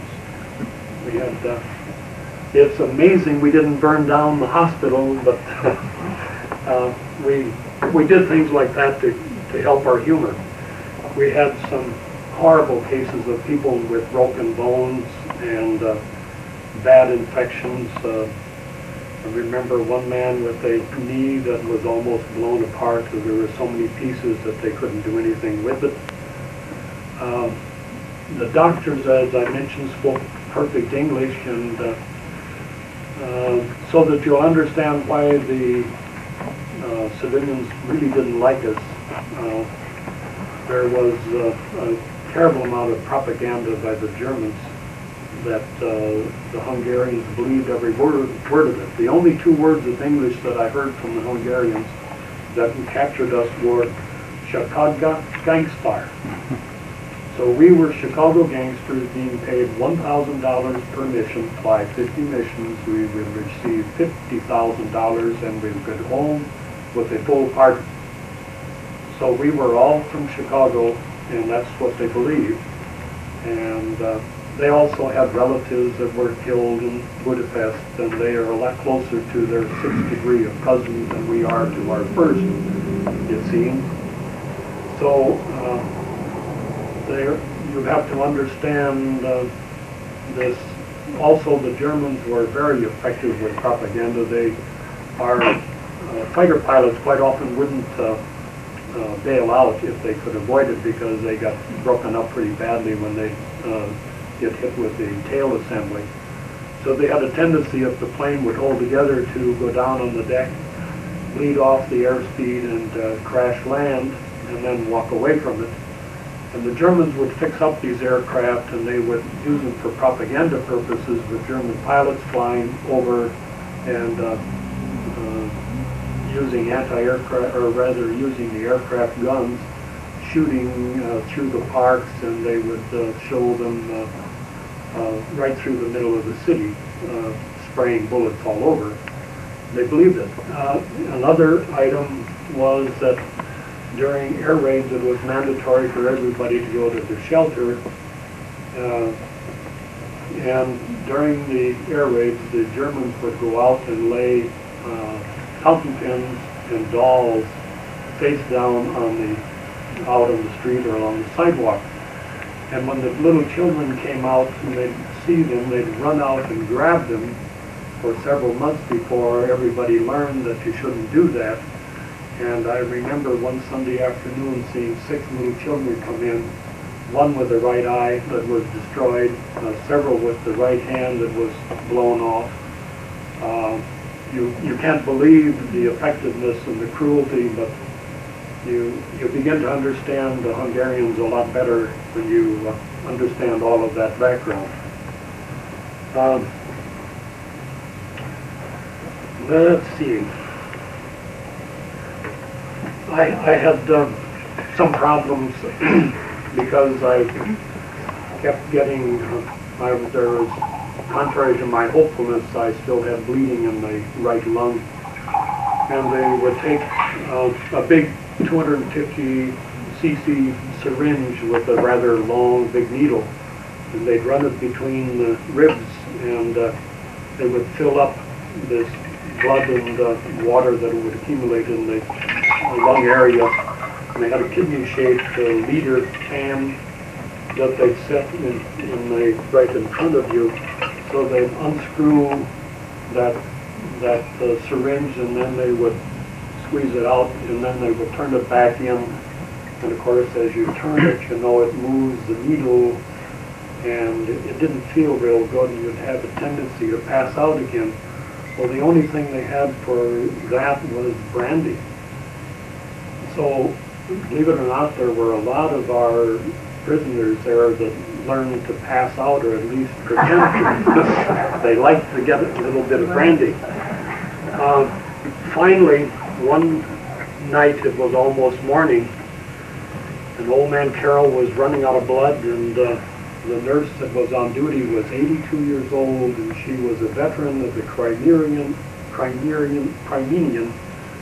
War against Russia, and she was a member of the Hungarian Army Nurse Corps. And she had, her left eye was destroyed in that war. She had one eye, but she kept me alive.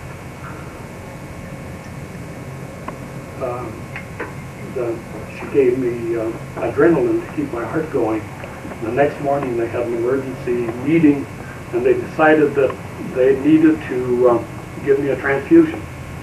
So we had a prisoner that had the same type blood from Oregon, and we went through this experience. It was kind of messy because they couldn't do it directly, and they had him on one table and me on another. They had a very hard time getting me open because I didn't have that much blood, but they finally did it, and it was just miraculous how I improved.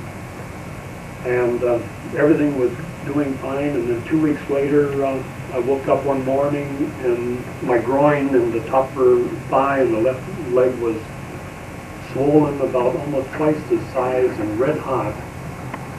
And they decided that a blood clot had gone from my lung through my heart down the aorta and when it got into the femoral artery. There wasn't room for it, and it sort of plugged things up.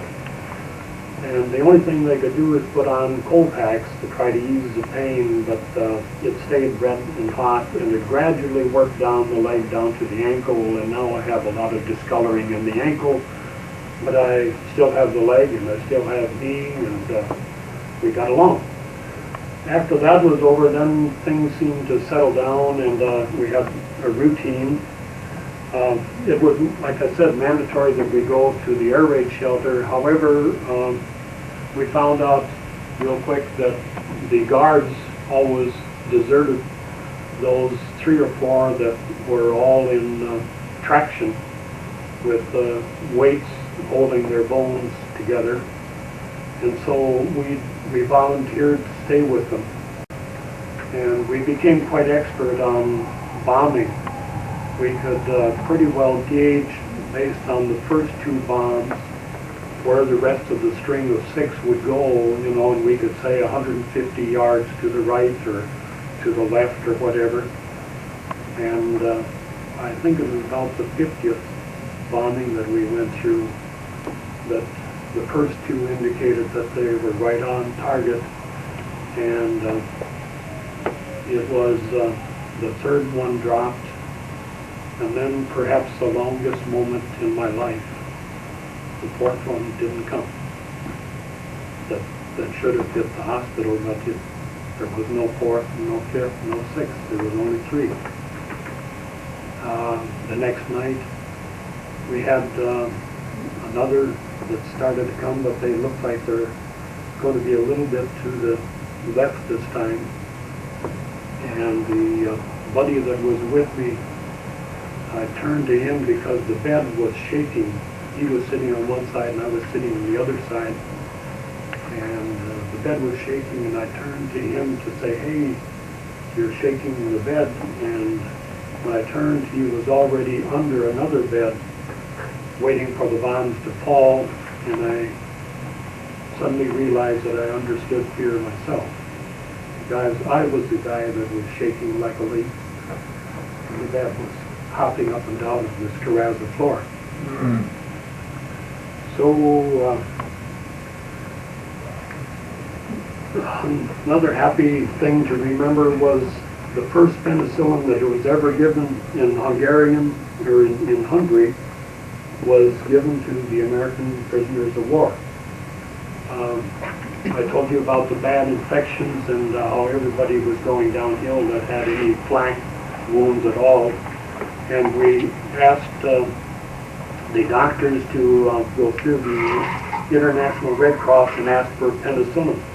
And believe it or not, about 2 months later, they actually received penicillin.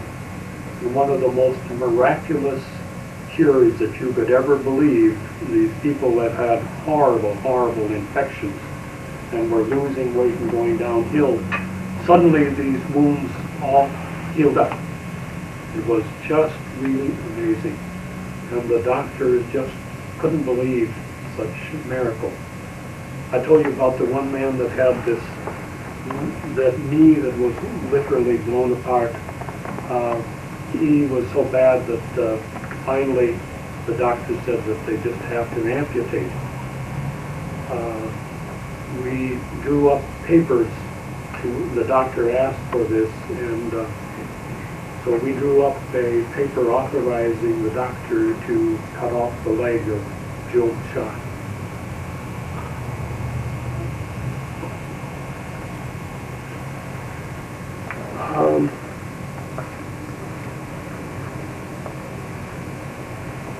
When the Russians were past to the point where they were about ready to cross over the river, the Germans took over control of us and moved us out.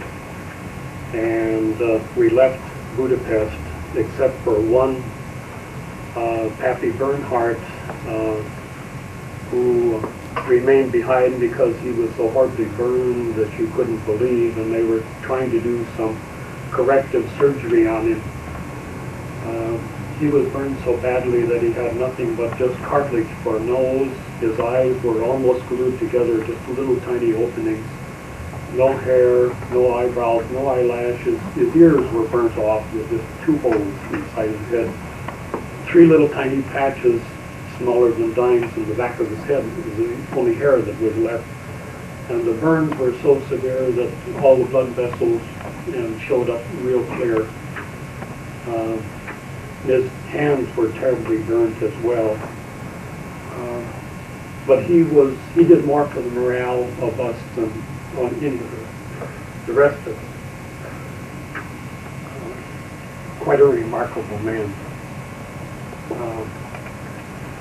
Well, we was at Budapest, and we went on our way to Frankfurt. We got into Frankfurt. Frankfurt had been hit the night before we got there. That's about the time we started to join up, about the same time. The train station, the main Union Depot, had a direct hit right in the center of it, and I think there were 18 railroad tracks coming into the station where you disembarked. And it literally blew 16 of those tracks out of commission. There was only 2, one on either side, that were left that looked like they could be used. So we obviously had to walk outside to get onto the platform and get into the train to go from, or to get off the train rather, to go from there out to Oberrussel, the famous interrogation center, underground, so forth. And it was there where our old sergeant, who must have been 50, almost 60 years old, thank God he was with us, because the young sergeant that was with some 8th Air Force troops that had just gone down was trying to talk him into walking away from us.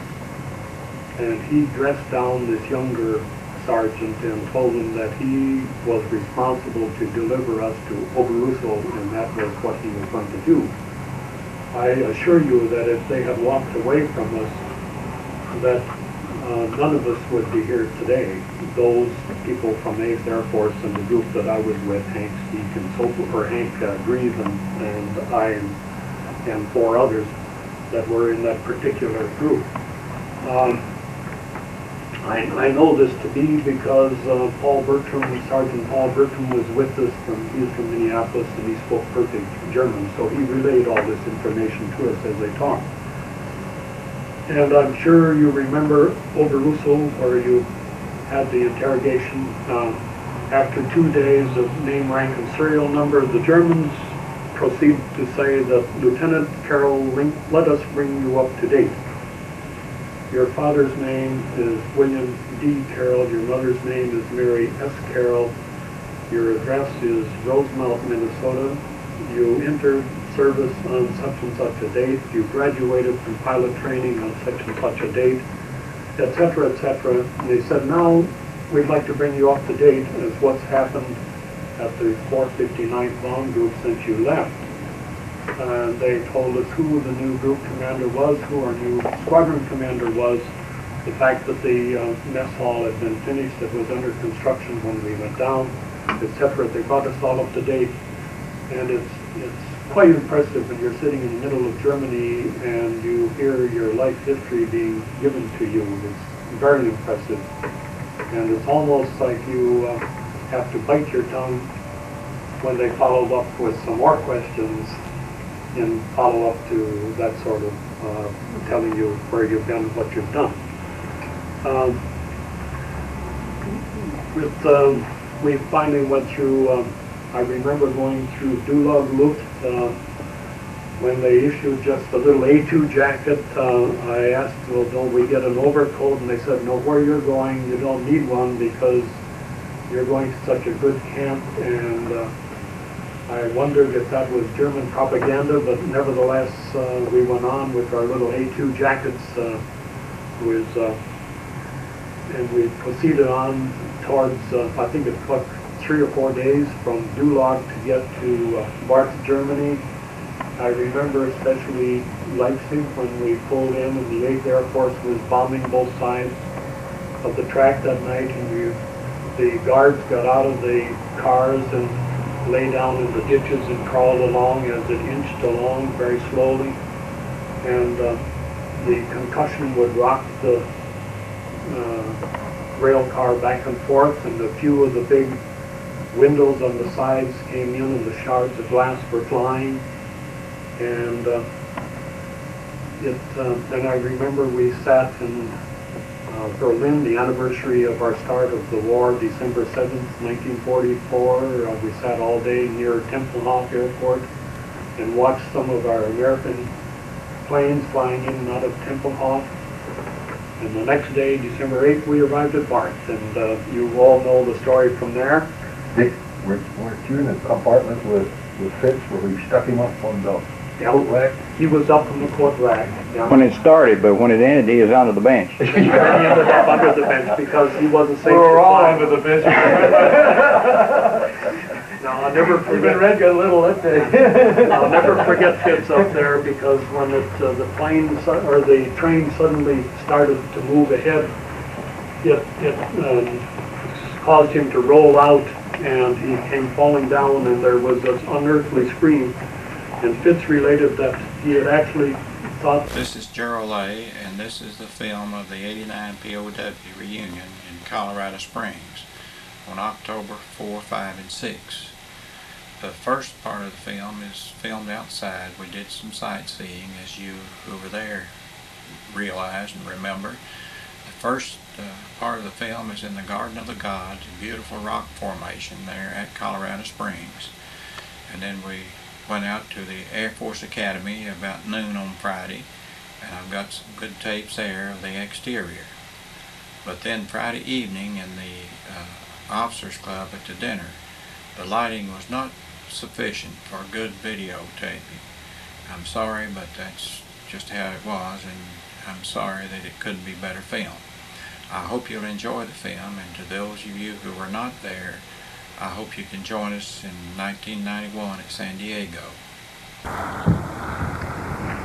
And this, we're going to tour the Garden of the Gods.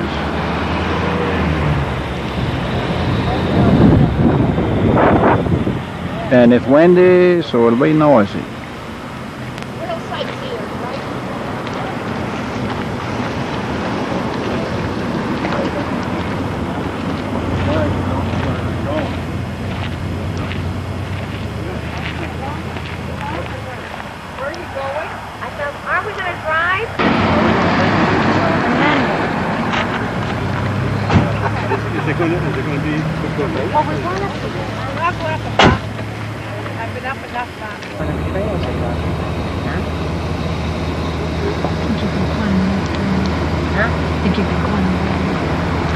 That's why I just stopped when I got to the park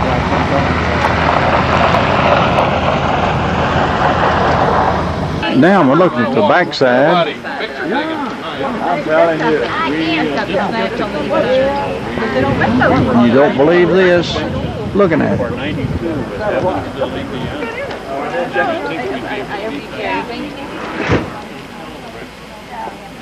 where are you, dear?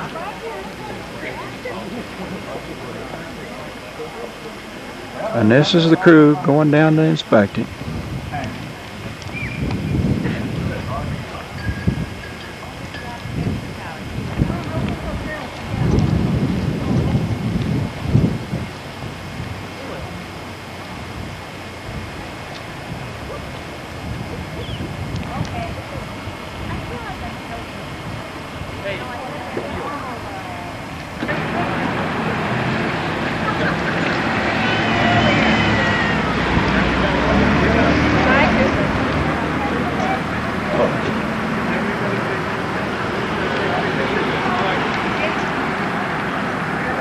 This is the crew. It's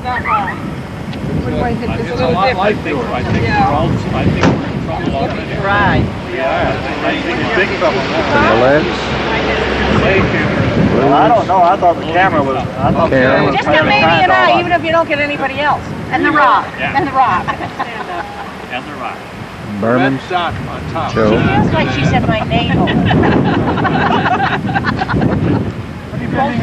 This is a view from up in the observation tower. That's it. Oh.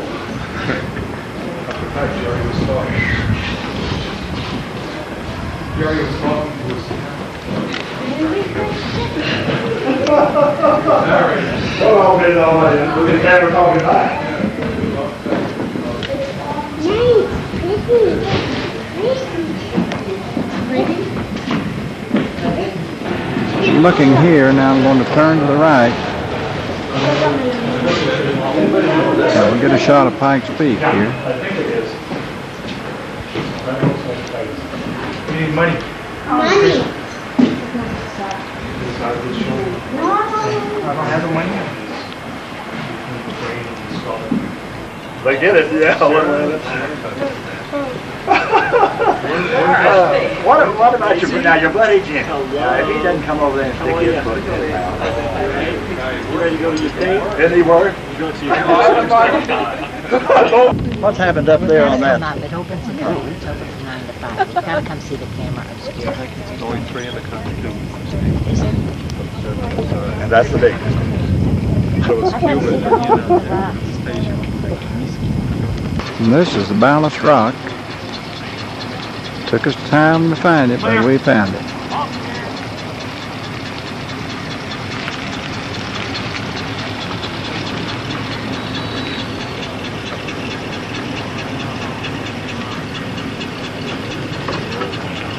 Stay down there. Take a picture.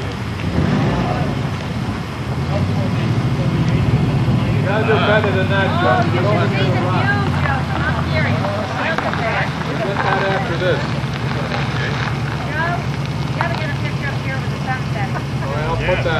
This is Joe standing down the road going to take a picture if we can ever get anybody up here by the balanced rock.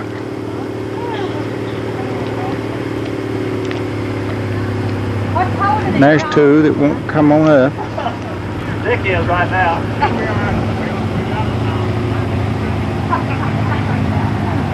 And there it is.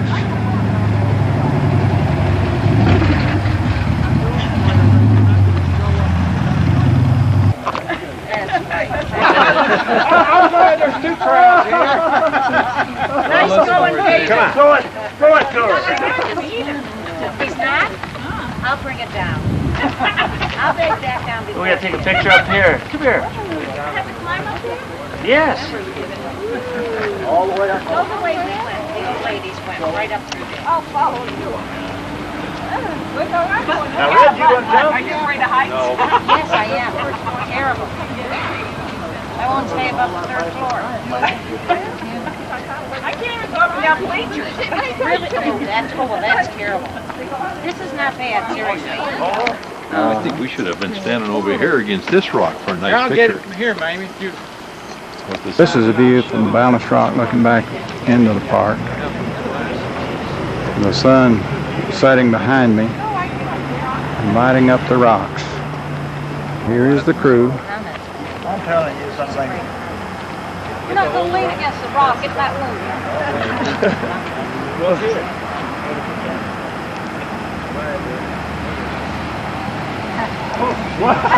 The view of two of the rocks.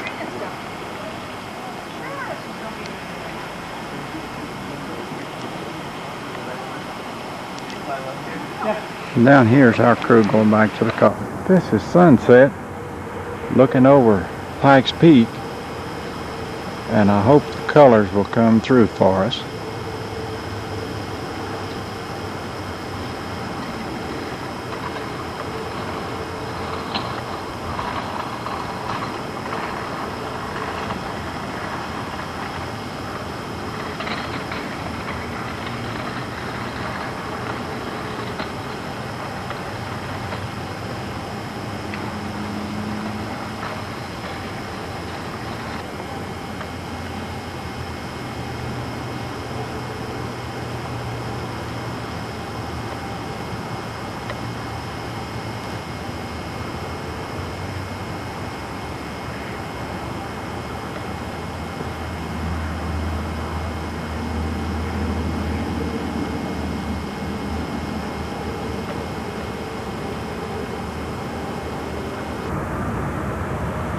This is Friday morning and about the clearest shot we've had of Pikes Peak since we've been here.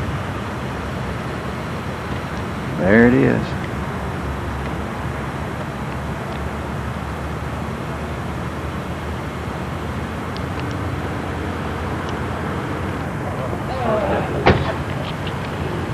Morning, everybody.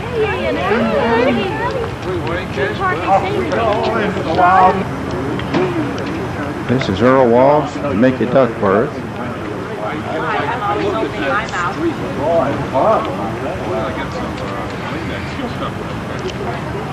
There's this guy. Want to take off the glasses so the fans... Well, hello. Are you getting any voice on there? We might Yeah. want to make Yes, a sir. statement. What kind of statement do you want? Well, I guess they had a taxi. We left our on the transition to Paris.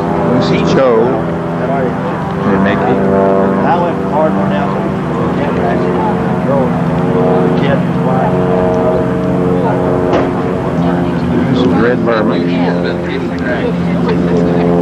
No, I actually had Bill Gillette. Joe got tired out here. He said he got tired of 10 cents for a postcard now. Bill Blue. Not here today, so he stopped. No, I hadn't. And that's of course. Ken Hale. Talk to y'all. I got in one close again. Walsh. We're at the Air Force Academy. And this, as you can recognize, is the chapel.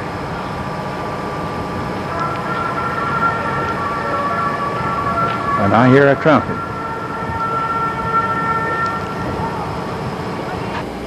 And this is their formation, the cadets. But you don't know what year together this is either. This may be their third year here, because they're in different years.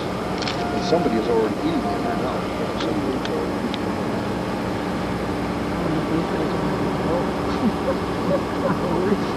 Release would never make it.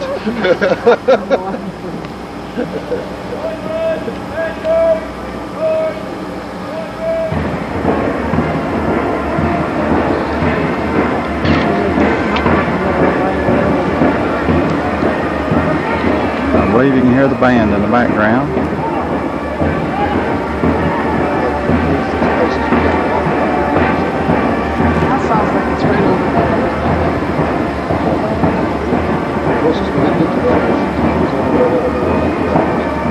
Now here we got a group marching out.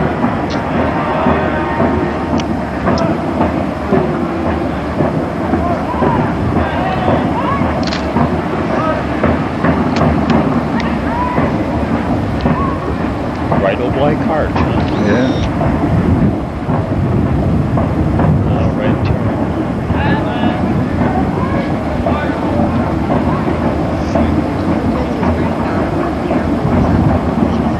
Come on, dress it up there, guys. Yeah. Holy smokes, don't take a picture of that. This is the entrance to the chapel. I'm going to swing up.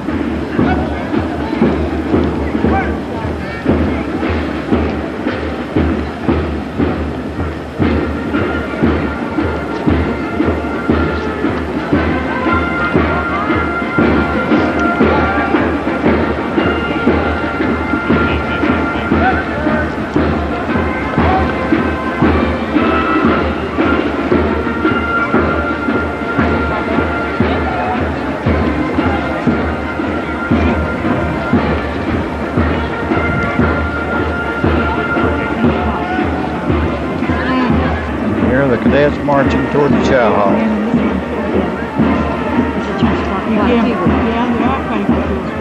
Last time we were here, we noticed the round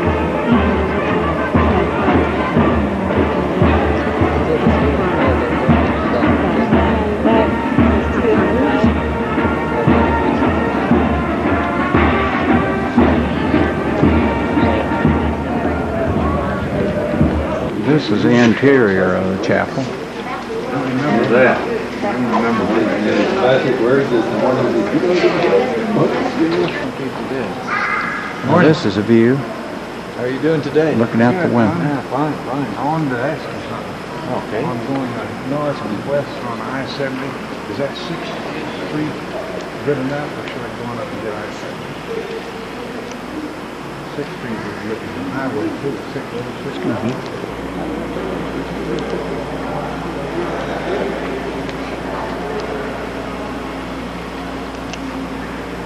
I was mad because they had folks over here, and I don't think churches should exclude people. But I see they don't have over here, so, yeah. This is the altar area, and it's beautiful.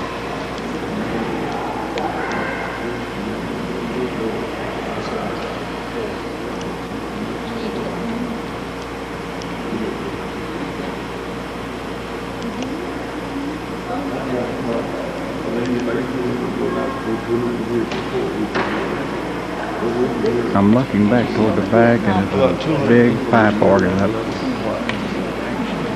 the back. Wow. All people. That's dedicated to the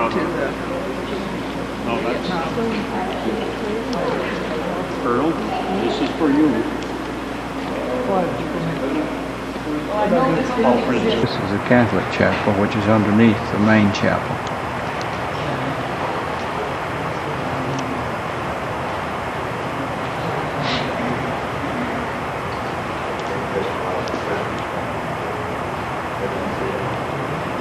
There's a wall in the Catholic chapel. I would say the east wall. Beautiful. I'm standing beside the chapel and looking back to the west, and you can see how close it is to the mountains.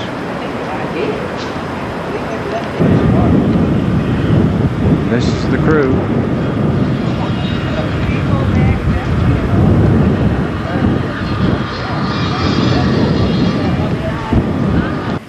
And this is a view of the chapel from the side. It's beautiful. This is a visitor center.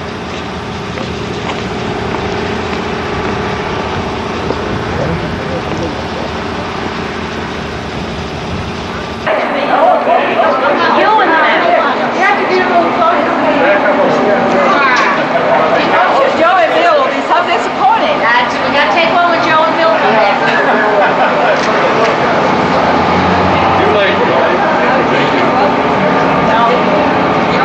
Now you want everything?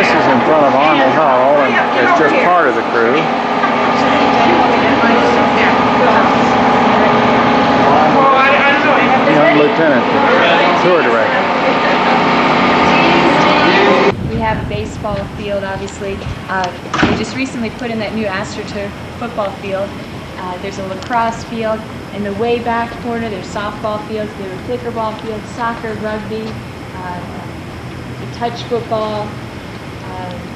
And then over here, which you can't actually see, but we have a full track and field with an outdoor track and such. In this building here is the gymnasium.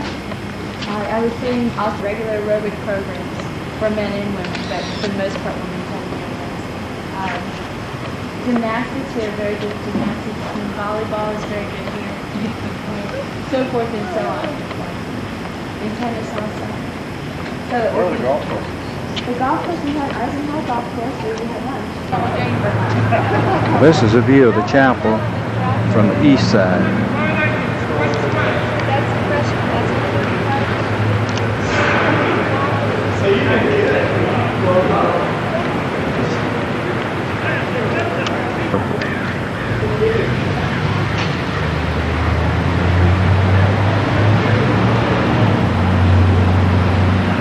This is the mess hall. It is huge.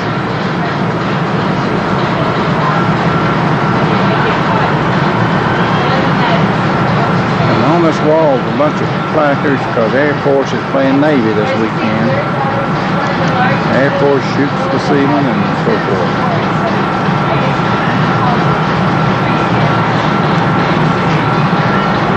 And here's our crew.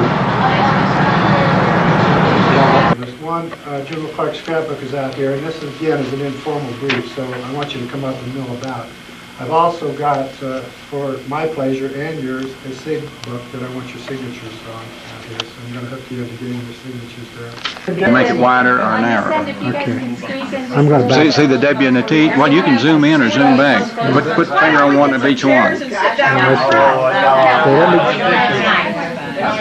We can't see, I think, Martha. See? Okay, I'm going to start doing this. You better say whiskey. Okay. Okay. Just one picture each, right? Yeah. Keep Hey, going. get yours up there. We got another one. I've got another one here. Here, yeah, got There you another go. one. Oh, yeah, okay. Okay, Hang I'll in get there. this one. You don't need Wait a to minute. fast, Wayne. There's that one Just right keep there. going. It's There's red, another this, can. I think it's on the right angle to punch the red button. Okay. Turn around. Here we go That again. Okay. Okay. Our friend just passed one of the school room. Yeah, one of these are big.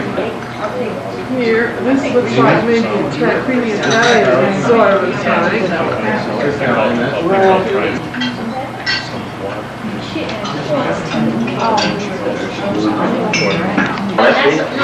Well, see, I started, There's a traffic light there. So that's what we've been doing, is going up to the car, just go to traffic light. So Geneva and I are sitting there. No, Joe thinks we all have some spots. Answer that question. You can't do that. Oh, you don't have to. You don't have to. I mean, it's nicer, but they know us. We're gonna have the same thing. Be down, there's no place to sit.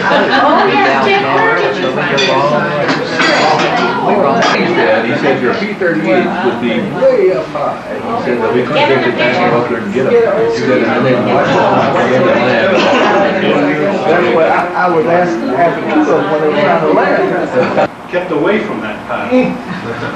I got a phone call one day from none other than Mr. Berman, and he said, you know, he said, Dick Carroll is all alone and he needs some help. And would you do it? And so I said, well, if there's nobody else, I will. I guess Joe backed out of some. and Lefty and I backed out of the package. Well, yeah, well, you might use some of the words that I expressed, those guys backing out, too. Well, no, I wouldn't. I want to get out of here. But I didn't want to offend Joe, so I called his house, and Joan answered, and I said, Joan, this is Bill Blue. Is Joe there? She said, where are you? She thought I was just around the corner. Connection. It really was. Super. Joe was out jogging, I guess, or something like Playing that. tennis. Playing tennis, okay. While I was home working. That's a good line. So I said yes. So time went on, and I heard from Dick Carroll, I guess, and we discussed things and let it go. Time went on. So I called Dick. How are things going? Great. What can I do to help you, Dick? Oh, nothing. Everything's under control. That's the committee I like to be on. Joe would have stayed. I don't know now to stay on the committee. So I just say that because I just want everyone to realize how much work Dick Carroll and Martha have done.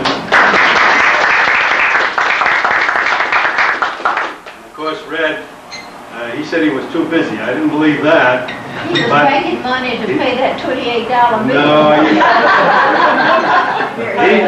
he did enough the year before. And anyway, he kept right on working because he chased up Maris and he found Harry Colgate, and he was busy all the time, I'll tell you. So they're the prime movers in this thing. But this is my second duty, and Dick asked me to get things going tonight. And on the agenda, like the last meeting, there are those who we may call upon, or we'd like to call upon, to give us a thumbnail sketch of how they got to that wonderful hotel in Barth, and how life has treated them since then. And after that, we'll discuss if we want to have another one and where we want to have it and when. So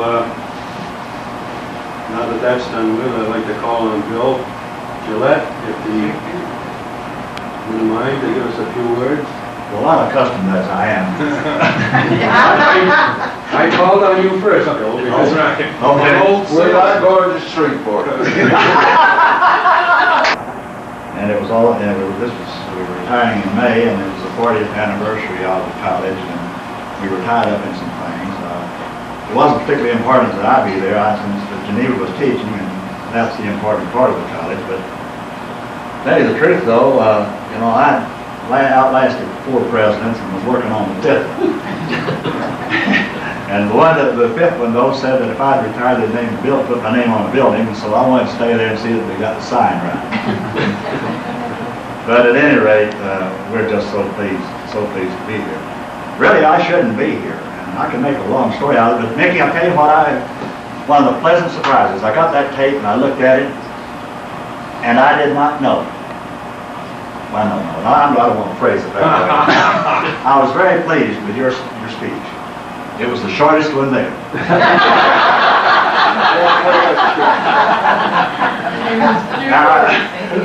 And really, I remarked to Geneva, I said, well, Mickey used to say more than that before he got out of his bunk. But I promised to keep what I'm going to say somewhere between what you said and what Dick said. Dick here. Yeah. That gives you 20 minutes. Well, I do not have the floor. But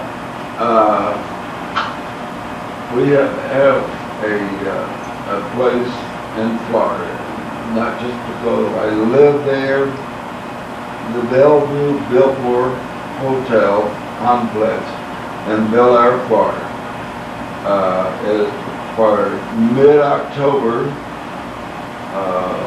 we get reasonable rates. It is a gorgeous... Not the Hilton rates, though. It's a gorgeous place. It is the... I thought you wouldn't ask. Well, it goes back to 1941 when I was told that because of an illness and I had a child that I couldn't pass a regular Army physical, much less a flight physical. Then it moves on up to the point that the draft board lost my records and didn't know I existed. And when they found out I existed, I was called up 2 weeks later.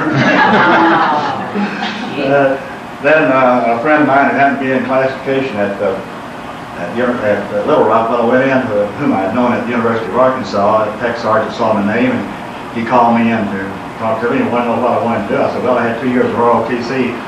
I know my right foot from my left. I've shot a Springfield rifle, I guess, the infantry. He said, you don't want into the infantry. He said, we're sending Air Force people now to those plush hotels in Miami Beach, Florida.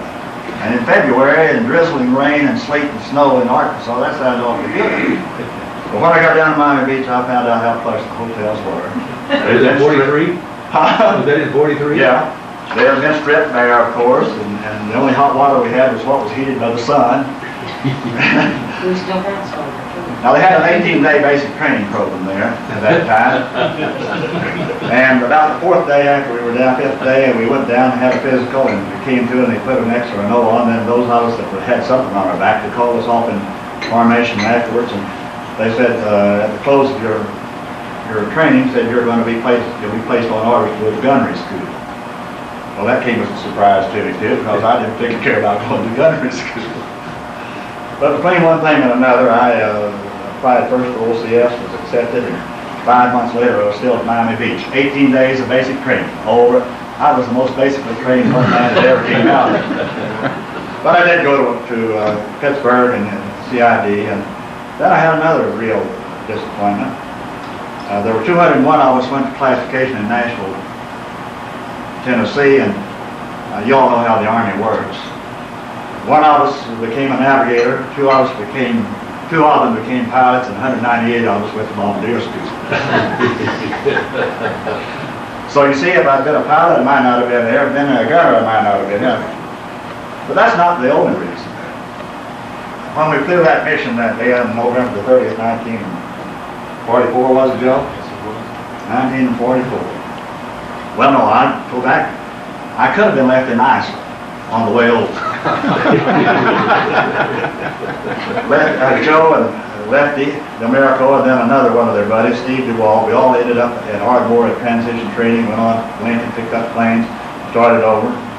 Well, in the meantime, Joe decided, he's a good guy, you know, he tries to accommodate. I told him one day, I said, well, you know, before we leave Ardmore, Oklahoma, I'd like to fly over to Vanguard in Arkansas and see what's over there. So we went on a gunnery mission one day and shot up or froze up all the guns or something. Anyway, Joe called and said, give us a heading to Van Buren. So he scared all the horses and the cows and everyone else over there dragging those oak trees. Then we went on going up, and he's told you about this, and had a picture of it, of course. I'll never forget this. We were weathered in at Syracuse, and he called his folks, and it was going to be a Saturday morning, and Daddy was going to work a football game, a kind of high school football game up above the Yale Bowl, right on the field. So those three B-17s got in formation, and they buzzed that football field. And here was this one guy in the middle of the field waving a handkerchief, you know, and everybody else trying to get out of the way. But Joe's a good pilot. You know, he and Lefty argued, not Lefty, he and Norm Hanson. Norm complained of the fact that he didn't get to fly and shoot any landings, and got to do all the flying in formation. He was a couple of questions. For yourself. And both of them were a couple of disappointed would-be fighter jocks. But what I didn't tell Joe was this, that the crew came to one day and wanted to know if we could make arrangements that none of us had to fly when either one of them. But, you know, getting off on why, how we got there. The day we flew, our group was flying, I don't know if it was 8th Air Force Lead or it was 8th Air Force Lead, so certain Colonel Rodner was flying lead in the lead plane, and we were going into the Mercersburg area, and for some reason the stupid bombardier or something found up. Anyway, we didn't drop, the lead plane didn't drop bombs that day, that first run. So we pulled out, and you know, I admire bravery and valor, but I question judgment sometimes. we flew for about an hour and 45 minutes over Germany, zigzagging here and there, and came in the line of the last group. Well, the same altitude, airspeed, and heading and everything. And I guess the thing I remember most about that was that this radio operator we had was looking out someplace, and he said, so-and-so, look at those poor so-and-so's get. Well, we were the next ones that got it. So if that colonel hadn't been so eager for his next Silver Star or whatever it was, we might not have been shot, might not have been here. But then we still had two good engines.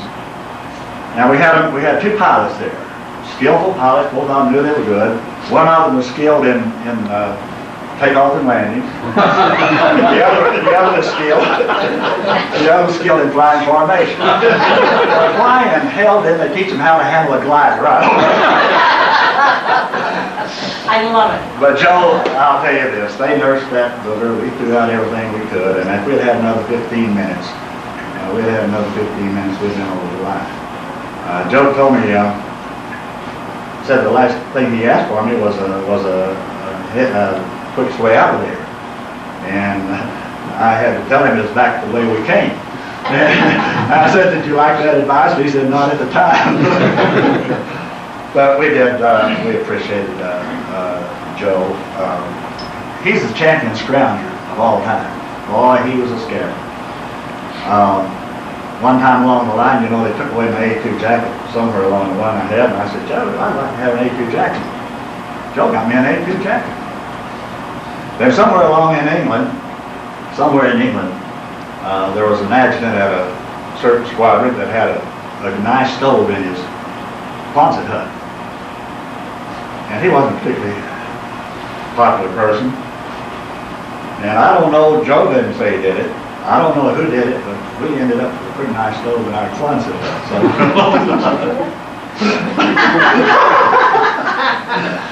But anyway, that's the way we got this. I remember a lot of things about, as I reflected back, about Stalag Luft 1. Earl Walsh, of course, said that he hadn't thought about it for a long time in his speech, and I have to be perfectly honest, I hadn't thought a lot about it. But when I saw what Dick wanted us to talk about, it brought back an awful lot of memories and reflected on it. I think, from a personal standpoint, one of the things that hit me most was that all you have to do is look around and you find out that someone else has had it a whole lot worse than you have. And I must say that Earl had gone through, Dick Carroll, Hank Reeve, and some of the others, I realized it in a sense, it changed my outlook on life. I knew that anytime I felt sorry for myself, I could look around and see someone who had it much worse. I came back out as Joel did, and we went into the Lucky Strike and came back on the boat at Norfolk, Virginia. In the hills of Arkansas, we didn't have the phone, so I sent a telegram to my parents and told them I was there.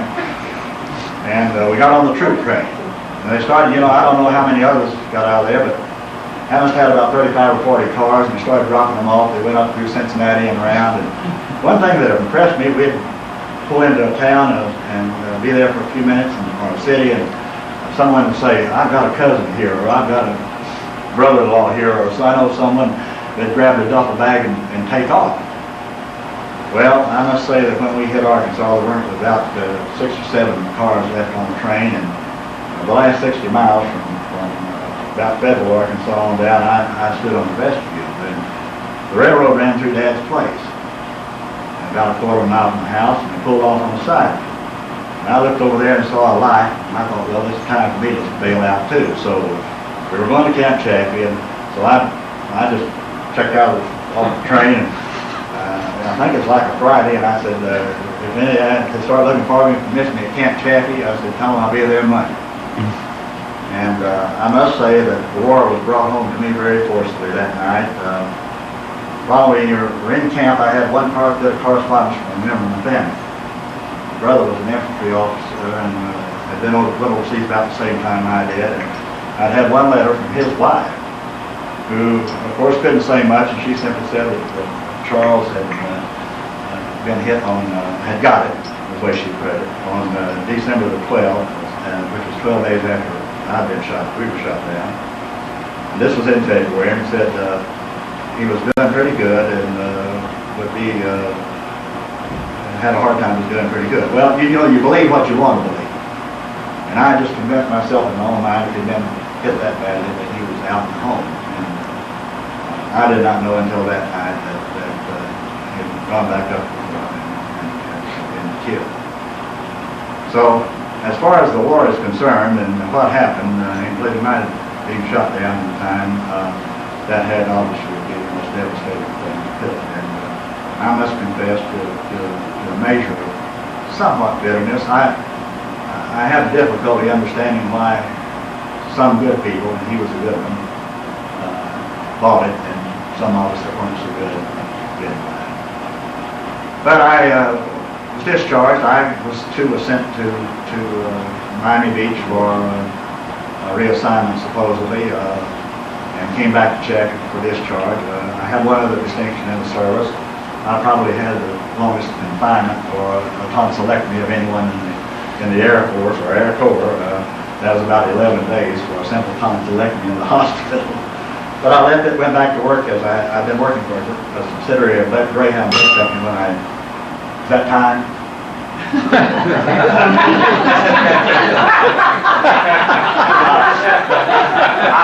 Mr. Chairman, I did not yield the time. I went back to the University of Arkansas then in the spring and finished my degree finally there. I had I thought I'd made a good adjustment, but I felt an obligation to try to see that the brewing and distilling industry of the United States didn't suffer for a period of time. And finally, I wised up in this. And speaking of adjustment, one has to be awfully careful about thinking they're better adjusted than they might otherwise be. I believe, Mickey, you made the statement that you were surprised that everybody came back in as good a shape and mentally and physically as they did.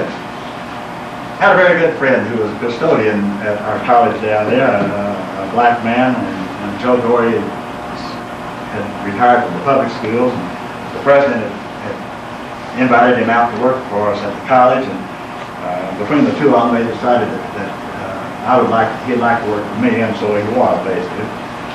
But the college had a journalism class. They were always looking for stories. There were two of us there, a chemistry teacher who had been a prisoner, and so the journalism teacher would say, check with Cecil Robertson or Bill Gillette, and they'll give you a story.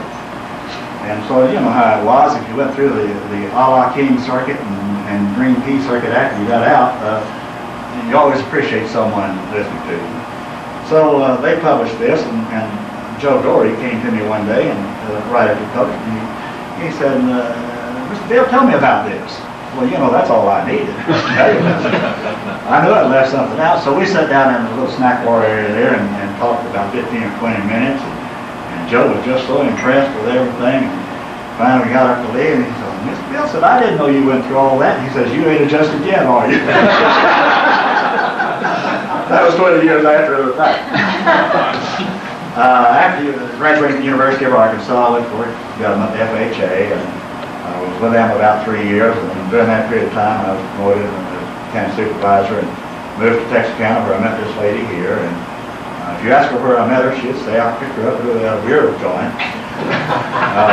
which is a half-truth, I suppose. They did serve beer, and that was what it was. No. But Geneva was teaching at the junior college. I have a floor there.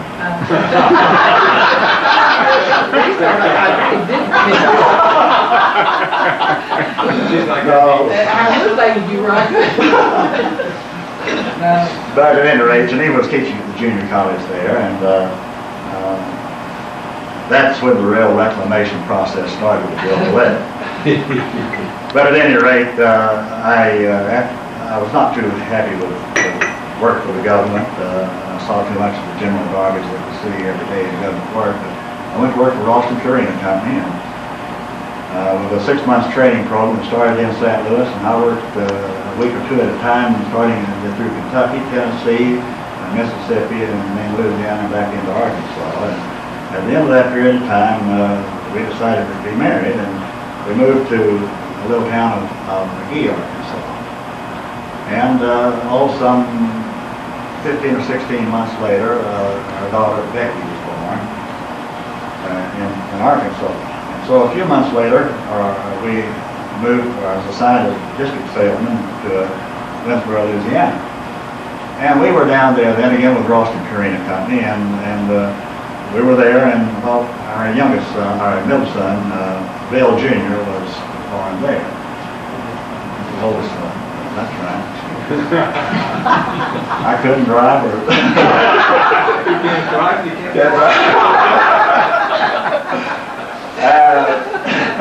Then, of course, during that period of time with Purina, I'd become quite familiar with the broader business, and I've seen a lot of people make money in the chicken business. And of course, Earl and I have one thing in common. We were both in the chicken business. And one way or another, we left Winsboro and moved to East Texas and in the broader contracting business. And the only difference between Earl and myself, we went broke in 3 years and Earl made money.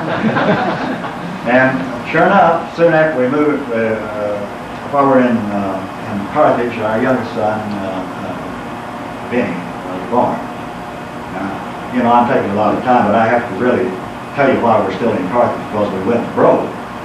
Didn't have any money, but we stayed in Carthage and we had to have a job. When we first were going to get married, you know, Texarkana is located in what we call the 4 states area. There's Arkansas, Oklahoma, Louisiana, and Texas. And when we were talking about what we might like to live, spend our marriage, Geneva said, well, that's fine. Our relatives live in this area, so as long as it's in the 4-state area.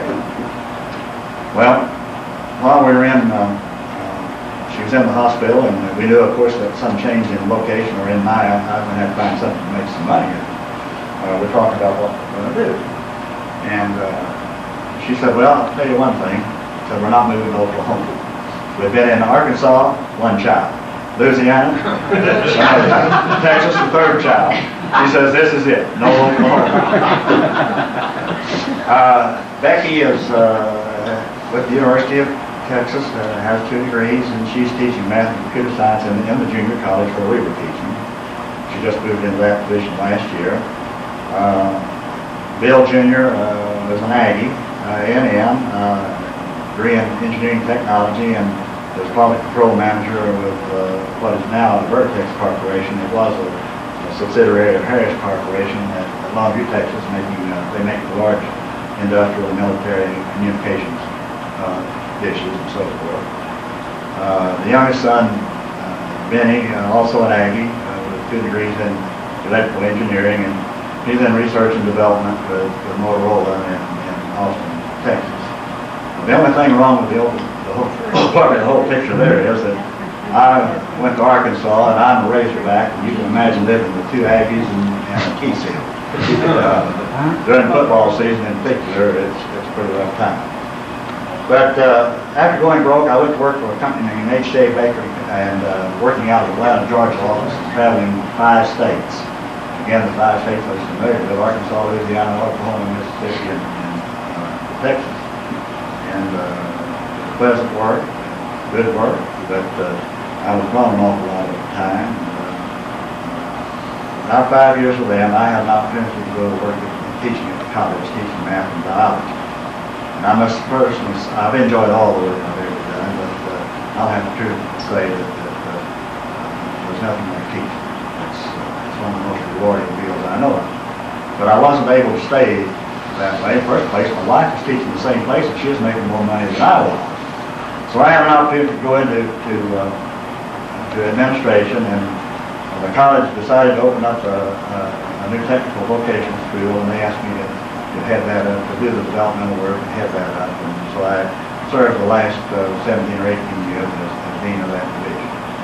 We retired last May, and that period of time since then has been one of the most, it's been a very pleasant part of our lives.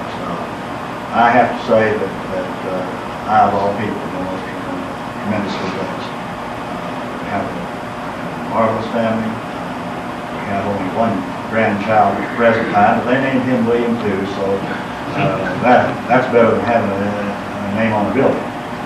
But a wonderful family, and truly blessed by finding the most wonderful woman in the world to be my life and family. I just feel considered. This has just been, you know, I don't believe I can express to you the pleasure that we have had these last 3 days, in getting to renewing acquaintance with my roommates, But, you know, there's just one reason why you all turned out as well as you have. And look around, and it's these wonderful women that put up with all these.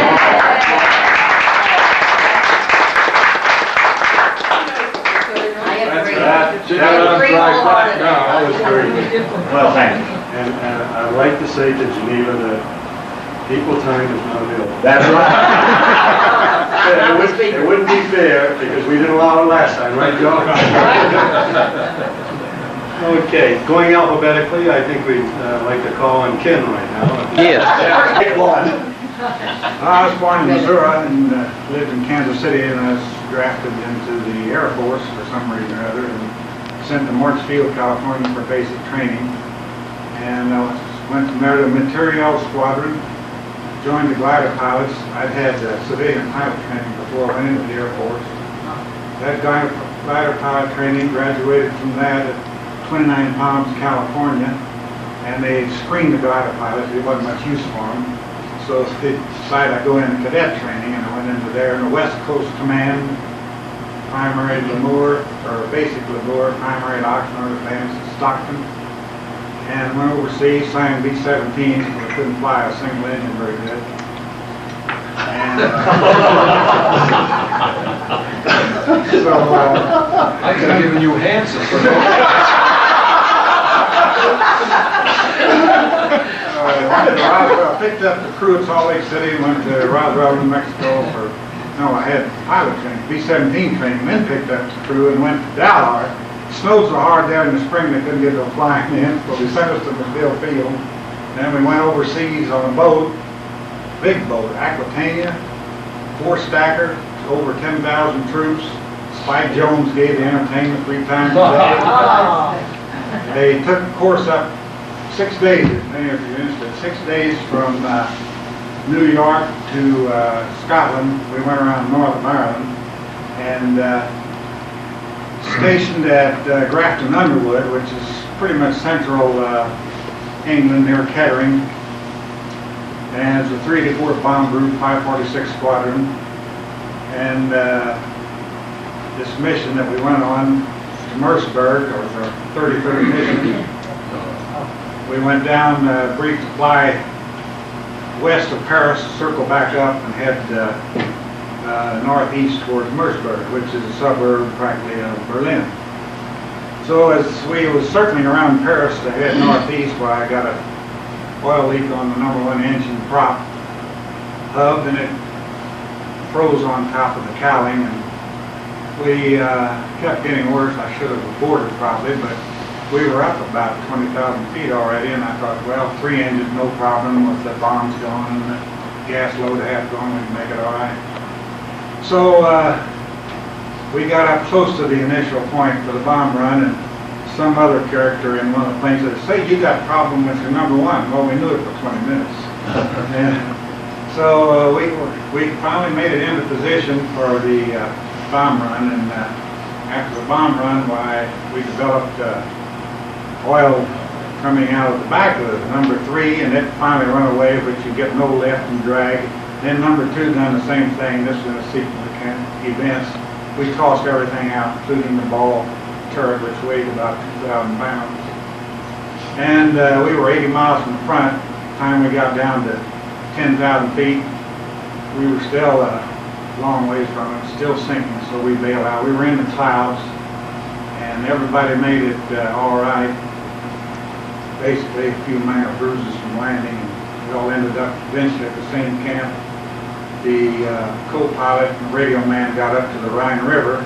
They picked me up about two minutes after I landed, but we all eventually ended up at Barth. And I meant that, I got a serious question for you, Bill. Was that A2 jacket a size 44? Yeah. I had K8 initials in it.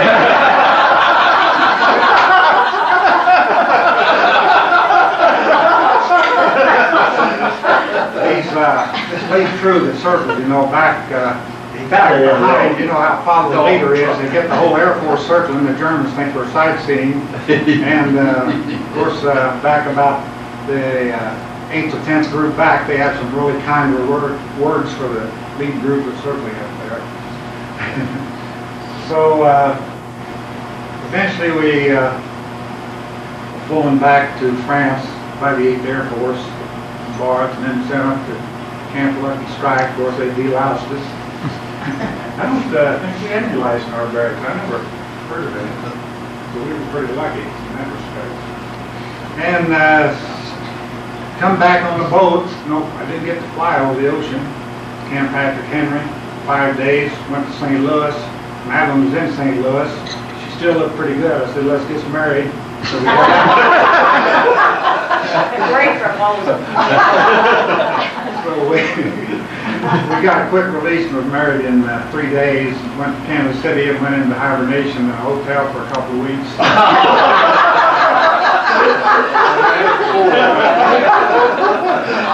So I figured maybe I better get a job. I went to work for B.F. Goodrich, his rival, and then I put in for the FAA, which was the Civil Aeronautics Authority at that time.